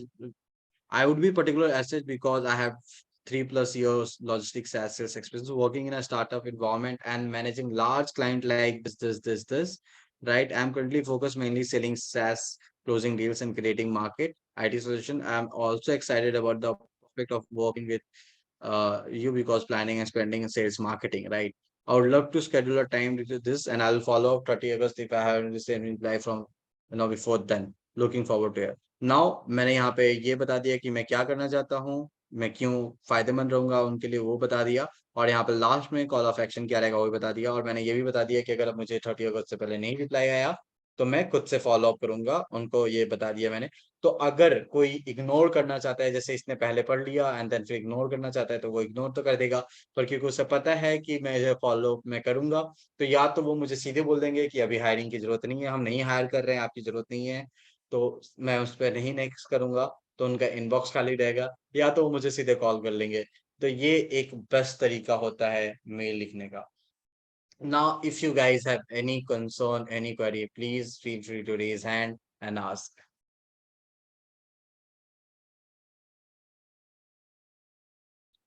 अगर नहीं है तो हम आगे बढ़ेंगे. If anyone can, write chat में आप लिख दो अगर everything is good. Hello, Pratik.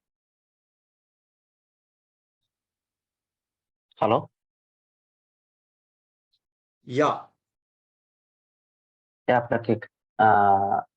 This is for a job application, no? And same for right. This getting prospect also leads. okay. So I have this is for the lead where you can generate lead, right? And Mhm. this is my email which I used to send to the clients, to my companies, sorry, to HR for getting the job. So these two mails are there. Okay. Yes.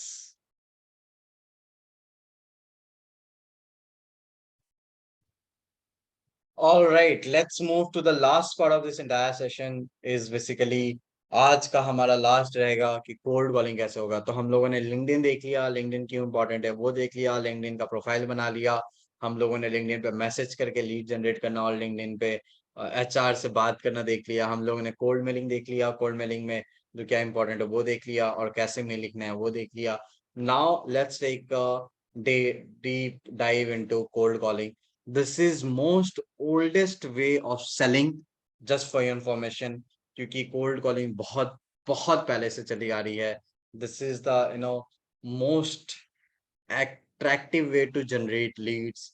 मुझे cold calling बहुत पसंद है, इसमें मेहनत ज्यादा होता है पर मुझे पसंद है क्योंकि इसमें रिजल्ट फॉर श्योर आते हैं। अब कोल्ड कॉलिंग का मतलब क्या होता है वो मैं थोड़ा बता दूं। कोल्ड कॉलिंग का मतलब होता है an unexpected sales call, right, जो पहले से प्लान नहीं होता है। और वार्म कॉल में क्या होता है कि पहले से प्लान होता है, जैसे आपने मेल कर दिया कोल्ड मेल और क्लाइंट ने बोला कि आप मुझे कल सुबह कॉल कर लेना, फिर आप कॉल कर रहे हो तो वो वार्म कॉल होगा, वो कोल्ड कॉल नहीं होगा, right. And lean sales process से बहुत पहले आता है, सेल्स प्रोसेस में वार्म कॉल बाद में भी किया जा सकता है।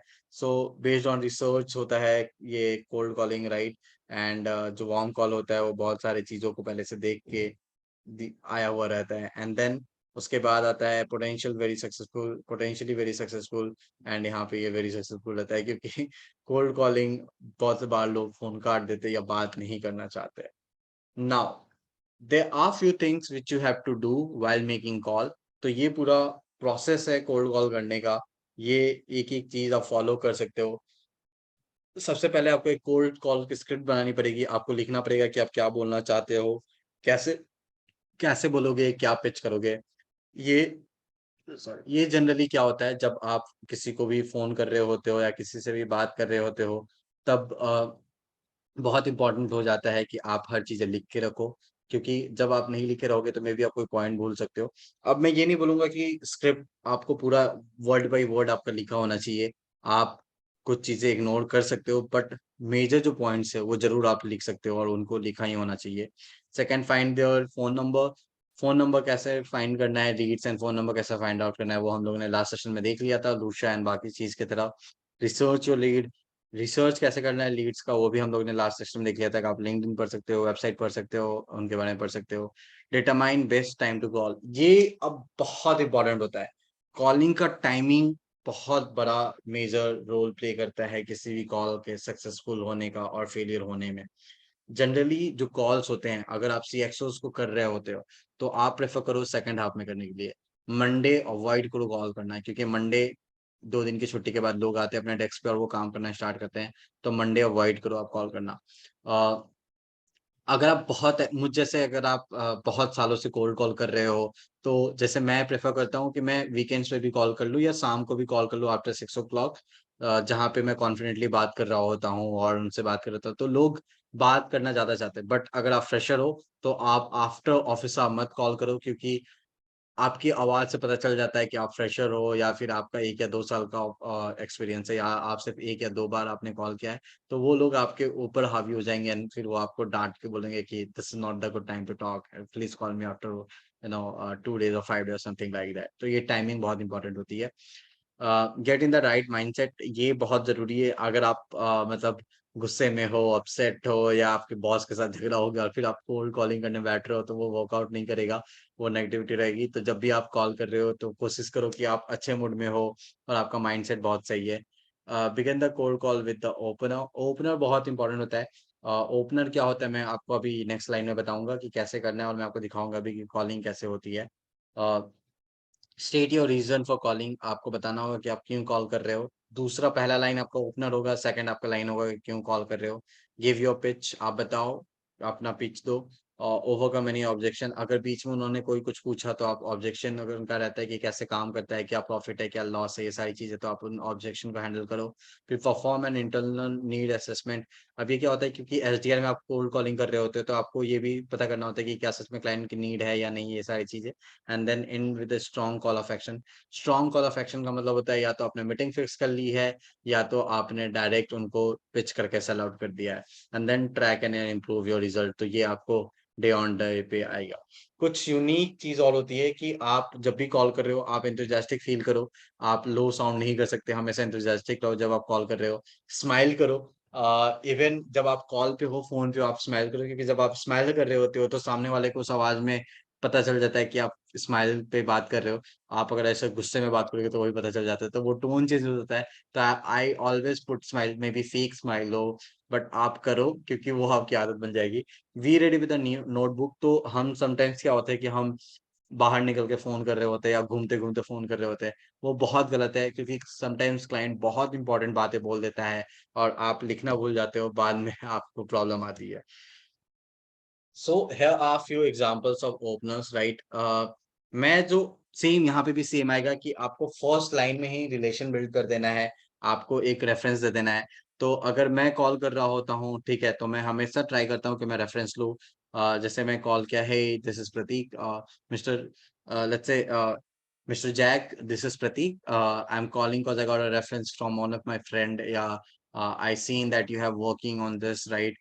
We have a client which was your past company. ऐसा मैं रेफरेंस एक डाल देता हूँ ताकि उनको पता चल जाए कि आप किस रेफरेंस में फोन कर रहे हो। सो अगर आप पहला लाइन देखेंगे, I have seen your work on website and like, तो यहाँ पे भी उसने रेफरेंस डाल दिया कि कैसे कॉल किया है, राइट। एंड देन उसके बाद आता है कि आप ये मेंशन करो कि क्यों क्यों वो आप उसको रीच आउट कर रहे हो, क्यों आप उनको बता रहे हो कि आपका क्या काम है और कैसा काम है। एक और ओपनर का एग्जांपल देख ले, I speak with your peers, मतलब like right, they mention you would be right person to talk. तो यहाँ पे उन लोगों ने रिलेशन बिल्ड कर दिया, तो पहला ही लाइन आपका रिलेशन बिल्ड होना चाहिए, करेक्ट। एक और चीज, इंडिया में लोग मोस्टली जो फोन करते हैं वो पूछते हैं कि do you have 2 minutes to talk, do you have 5 minutes to talk, is it good time to talk. मुझे ये बहुत ही बकवास लगता है, मे बी किसी को सही लग सकता है, नहीं लग सकता है। जस्ट थिंक, अगर मुझे टाइम नहीं होता, मेरे पास टाइम नहीं होता, तो मैं क्या आपका फोन उठाता? अगर मैं किसी मीटिंग में होता तो मैं फोन उठाता, मैं अगर वॉशरूम में होता तो मैं फोन उठाता, मैं नहा रहा होता तो मैं फोन उठाता? नहीं उठाता। मैंने फोन उठाया क्योंकि मेरे पास टाइम है बात करने का। अगर मेरे पास 30 सेकंड है आपकी बातों को hello hi calling from there where ये सब सुनने का, तो मेरे पास और 5 मिनट है आपकी बातें सुनने का। सो ये आपको समझना पड़ेगा। The moment you ask can we have a word, the moment you ask do you have 2 minutes, the moment you ask do you have 5 minutes, that time you are giving right to that person कि वो आपका phone रख दे और बोल दे कि नहीं बात करना है मुझे। ये आपको क्लियर होना चाहिए। Sometimes you have to play with your word. आपको अपने वर्ड के साथ खेलना पड़ेगा। आपको ये बताना पड़ेगा कि जब आप कॉल कर रहे हो तो कन्वर्सेशन अपने हिसाब से मोल्ड करना बहुत इंपॉर्टेंट होता है, उनके हिसाब से चलना गलत होता है। So don't ask. अगर नहीं है कोई कोई फ्री नहीं है तो वो आपको बीच में रोक के बोल ही देगा कि मुझे 5 बजे के बाद कॉल करो, 6 बजे के बाद कॉल करो या 10 बजे के बाद कॉल करो, एंड देन आप वापस उसको कॉल कर ले। But don't ask up front, ये मुझे थोड़ा सा लगता है। So this is a perfect framework for calling, right? Hey, Mr. Jack, the reason for my call today is that a lot of like VP or general manager or something like that come to us and they say they are suffering from this problem. They also fed up with this problem and because suffering of them write this, right? So basically क्या होता है कि जैसे मैंने opener कर दिया कि hi, this is Pratik and I'm calling from Traco. One of my friends suggested your name. So yeah, like yeah, tell me. So basically I'm calling you because I have seen there are so many companies who are facing challenges of tracking vehicle. There are so many companies who feel they're not getting correct rates. There are so many companies who have the tedious operation or operating of vehicle. So in this regard we solve the problem and we come in a picture. So यहाँ पे मैंने 3-4 problem area mention कर दी है, मैंने बता दिया कि क्या क्या चीजें इंडस्ट्री में चल रही होती है एंड उसके वजह से वो सिंपली काम करता है। अब यहाँ पे 2 स्क्रिप्ट है, आप किसी को भी चूज करके अपने हिसाब से स्क्रिप्ट बना सकते हो, ये कर सकते हो। अगर नहीं तो आप मुझे भी अपना स्क्रिप्ट भेज सकते हो और हम स्क्रिप्ट पे काम कर सकते हैं, right. Now let's do the real work. हम क्या करेंगे, अभी मैं एक कॉल करूंगा and will who would like to be the volunteer जिसको मैं कॉल करूं, एंड कोल्ड कॉल करके हम एक रोल प्ले करेंगे। So I will be a person who is selling any software and you will be a client and we will see how that things works. So हम एक software के बारे में बात करेंगे। ये सॉफ्टवेयर बेसिकली आपके लेट्स टेक एग्जांपल कि आपकी अकाउंटेंसी जो आप बिलिंग और ये सारी चीज मेंटेन कर रहे हो उसको ऑटोमेट करता है। तो if anyone wanted to be a volunteer, आप क्लाइंट बनो, मैं आपको कॉल कर रहा हूँ, please hand your raise your hand and then unmute yourself.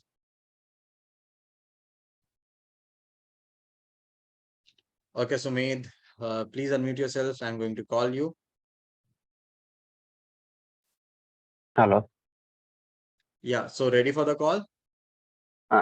Okay, can you repeat? I am a prospect. What prospect does? Uh, which one? Prospect means me as a prospect. Okay, so you are the CEO of a company, right? Okay. You have a firm, you have a company, and you have a manufacturing company. Let's say you are the CEO of Godrej, okay? Okay. Now Godrej have lots of work to do with the finance and generating bill and everything, right? Now as a salesperson, I'll call you and I'll be a salesperson of a accounting software, right? Okay. Correct? Yeah. Okay. Let's start then. Hello, Mr. Sumesh, how are you? Hello. Who is this? Yeah, hi, Mr. Sumesh. This is Prateek. One of my friend, Ritesh, gave me your number. Okay. Yeah, so I get to know that you guys are facing problem with maintaining entire accounts and entire invoices. And Ritesh also told me that you are also looking for problem solving solution, how you can automate your part, right? Yeah. Okay, perfect. So we are already working with companies who are in your industry and we are solving problem for them. We are a software company based out your city. If you are free tomorrow at 5 o'clock, we can have a 30 minutes meeting and I can show you how I can solve your problem and also how I can help you to save 5% of your cost with our solution. Can I get brochure or something so that I can? Yeah, definitely, sir. I'll send you the mail. But one more thing, while you go through our mail, it will take 10 to 20 minutes to understand entire mail, right? So it will be better if we can have a 30 minutes meeting tomorrow at 5 or anytime when you are available. I will explain you that what we do and also let you, understand how we can help you. Okay, you drop a mail. I will let you know at what time we can. Definitely, sir. So when should I call you for the confirmation of the time, right? When you are available? Yeah, I will let you know in afternoon. Just put a mail, or otherwise I will ping you. Sure. So I'll send you the mail. I'll also call you Okay. in afternoon, right? And then if you're available, we can have a meeting tomorrow, Sure. right? Yeah, sure. Okay, perfect. Thank you. Thank you. Yes. So here the 2-3 things happened, right? First, if you see, I have taken the name of a person who is friend of Sumedh, right? Second, I also mentioned that I have worked with his competitor, which also gave me the credibility. Second, I never asked that when Sumedh is available, like when you want to give me a call and when you want me to meet you, right? Give him a option. Can we meet tomorrow at 5 p.m., which makes more accurate of timing. So whenever you are giving 2 or 3 options of meeting, maybe tomorrow or day after tomorrow on Monday, So people will think only in that bracket, right? So अगर मैं ये 5 बजे नहीं mention करता और तब मैं सुमित से पूछता कि मैं आपको कब कॉल करूं कंफर्म करने के लिए, तो सुमित मुझे बोलता है कि नेक्स्ट वीक कॉल करना, क्योंकि मैंने अब कल 5 बजे का बोल दिया है. And then I asked him when I can call you. He mention call me afternoon, so I can confirm you and for the evening meeting, right? So this is how it's work, and this is how you can play with the words. uh Anyone else was asking something, right, Devattam? Yeah. Hello. Yes, yes. So, is the approach like if we approach directly to the founders or co-founders of a company, is it a good approach? Because in my experience, what I have seen is first of all, I'm reaching the founders or co-founders of any company, but they end up saying ki I'm not the right person, or they end up like they don't text also. Okay. So what I did is like vertical, which vertical I am looking for, like which vertical I'm trying to solve the issue. So I try to reach those like vertical. For example, mine is into shipping automation. So I reach to the operations head or logistic head or supply chain head people, so that I can get to know what current their operation is, and based on that we can have a call or how we can like get how we can connect and get to know what the challenges they are currently facing. Because thing is that a lot of time I have seen the co-founders didn't entertain us, and most of the time they say ki, I am not the right guy, and they don't provide us the right point of contact.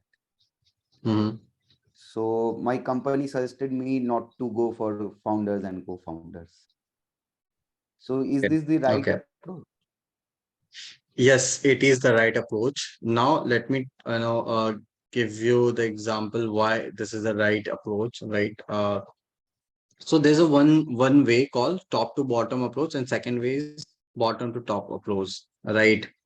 So whenever you are approaching anyone, right, just give me an example. Let me share my screen once again. Hope you can see this message, right?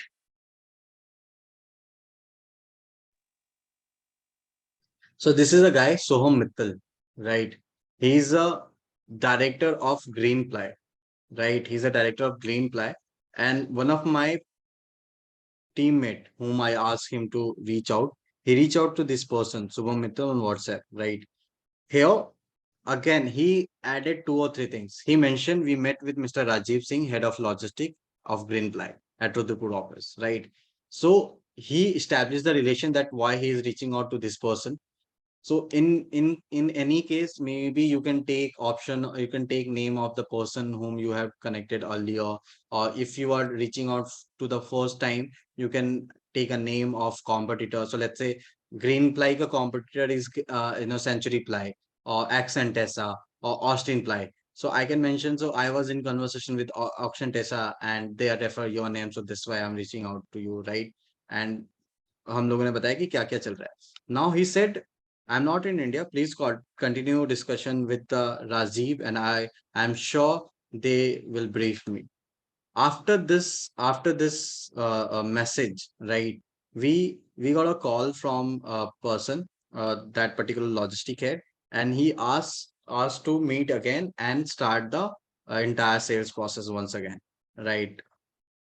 So this is what happened when you reach out to people with a CXO label, because this is a top to bottom approach. We have to understand uh, logistic head, as I mentioned you in last session, these people are influencer. These people can be, pilot. These people cannot be a decision maker.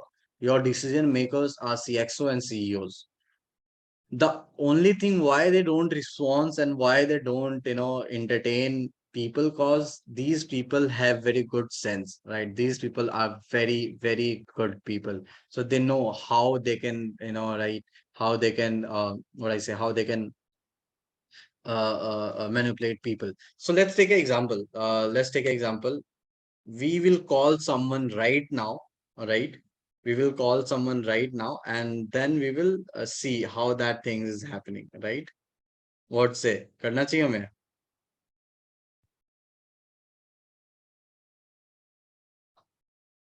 What are you guys saying? बताओ बताओ.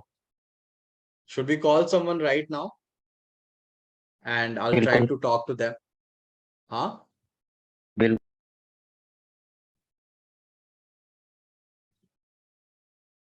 Okay. So whom you guys want me to talk? Pratik Desai? Anyone, any name. कोई भी नाम मुझे बता दो. I'll call that person and I'll have a word and we'll see वो काम कर रहा है मेरे लिए या नहीं कर रहा है.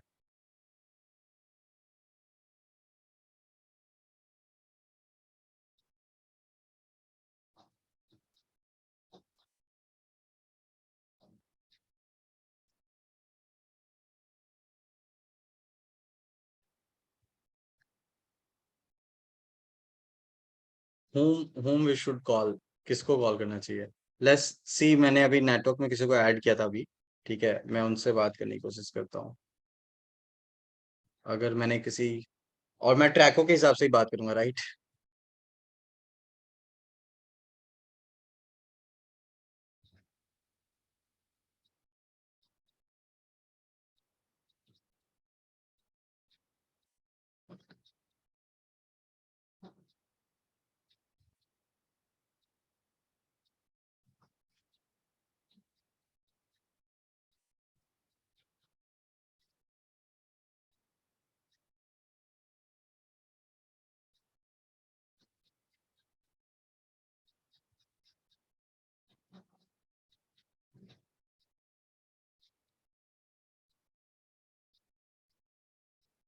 Should I call this person, Sunil Jangra? He's the director of SMR Trans Solution. What are you guys saying? But Pratik, will your company allow? Is it okay if, like, since it's a class and then it's being recorded? Is it okay? If it's okay, then you can go ahead. I mean, if Yeah, you yeah, find that, it. yeah, that's okay. So I just, it will be, again, it will help me to generate a lead one more now. So that's okay. Anyway, I'll generate a lead with this call.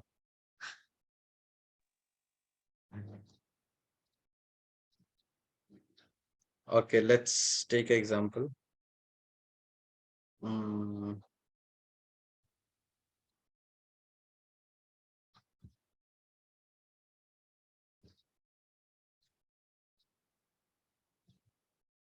okay, we don't have number here. Anyway, we don't have number here. Anyway, like that works. Like I'll send you few of call recording, नहीं तो उसी से काम चला लेंगे. And one more thing, like Yes. there is someone who Mhm. asks from where did you get our number or my number? So Okay, how to answer this? this is very simple. See, you can mention anything. You can mention that we have a team of people who keep, discovering numbers, or we have a data of people from data bank, right? Or I get your number from marketing team, something like that. So people, if you're talking friendly way, तो वो इतना mind नहीं करते हैं. You can simply just, I always mention that I got your number from my marketing team. I got your number from our database. Simple, ये 2 line में use करता हूँ. Okay. ओके, ठीक है. तो कोल्ड कॉल भी समझ में आ गया, right? I will send you few recordings also मेरे कॉल्स के. And top to bottom approach is the best approach. You should reach out the people who are at top level, maybe CEO, CXOs, anyone, right? Okay. Now anything else? If you guys have any question, please feel free to ask.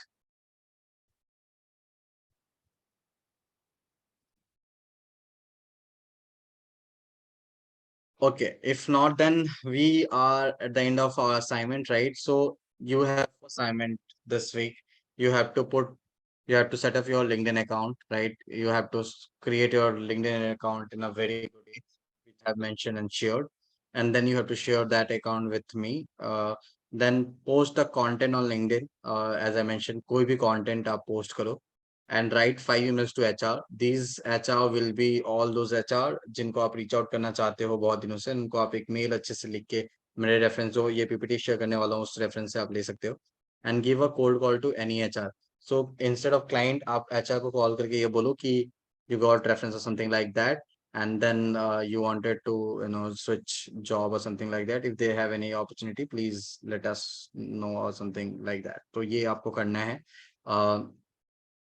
One more thing, please आप जो assignment कर रहे हो उसे complete कर लो, and complete करने के बाद मुझे भेज दिया करो. आफ्टर नेक्स्ट क्लास, जो लास्ट क्लास है अपना, उसके बाद सर्टिफिकेशन इशूड होंगे. तो जिनका नहीं हुआ रहेगा उसको दिक्कत आएगी सर्टिफिकेशन के लिए. One more thing, I don't know, may be कुछ लोग लेट ज्वाइन किए, सो मैं बता देता हूँ कि एक गुड न्यूज़ ये है कि we had a discussion with few of our friends and partners. तो कुछ companies है जहाँ पे हम लोगों ने already बात कर रखी है. So at the end of this session, this class, मतलब not this entire course, we will share the name of all those HR and all those companies and उनके email ID and phone number हम आपको देंगे. आप उनको message कर सकते हो, मेल कर सकते हो कि आपने ये कोर्स कंप्लीट किया है रिसेंटली, एंड वो फिर आपको रीच आउट कर लेंगे, या फिर आप जब उनको सीवी भेजोगे तो वो आपको कॉल करके आपका इंटरव्यू स्केड्यूल करवा देंगे अपनी कंपनी में. So this is the one good thing.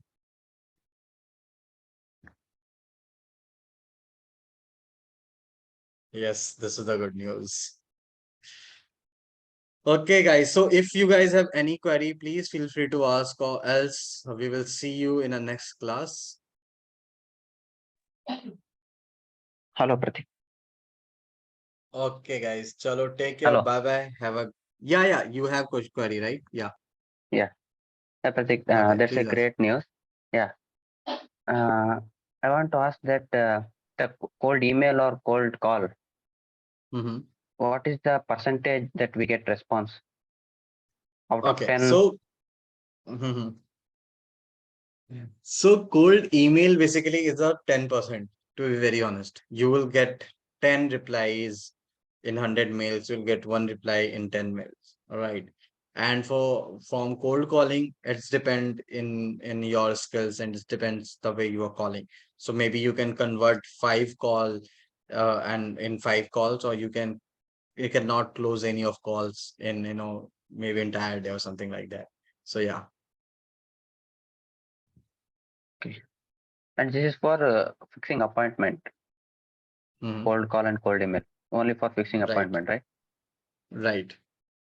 And after demonstration, after After presenting, demonstration, after presenting the entire demo and all, your client will engage with you. You will call them, and these people respond to you. So there's so many things happen, follow-ups happens. So the message which I showed to you, which is a green like a director ka message, right? So we had a demo with a logistic head, and that was quite cold, kind of like हमारी बात नहीं हो पा रही थी. We were not able to contact that person. He was not responding. He was just cutting the call, and then we reach out to director.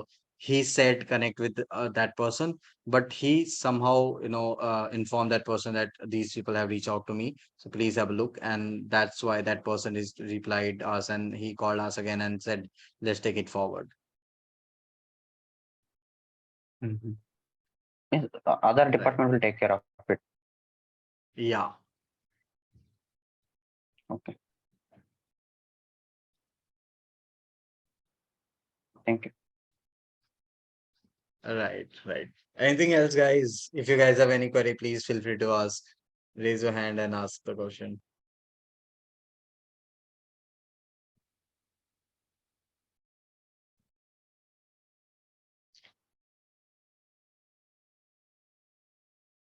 All right, then. See you in the next class then, right? Next Saturday. And please complete the assignment. Please go and update your LinkedIn and post content. And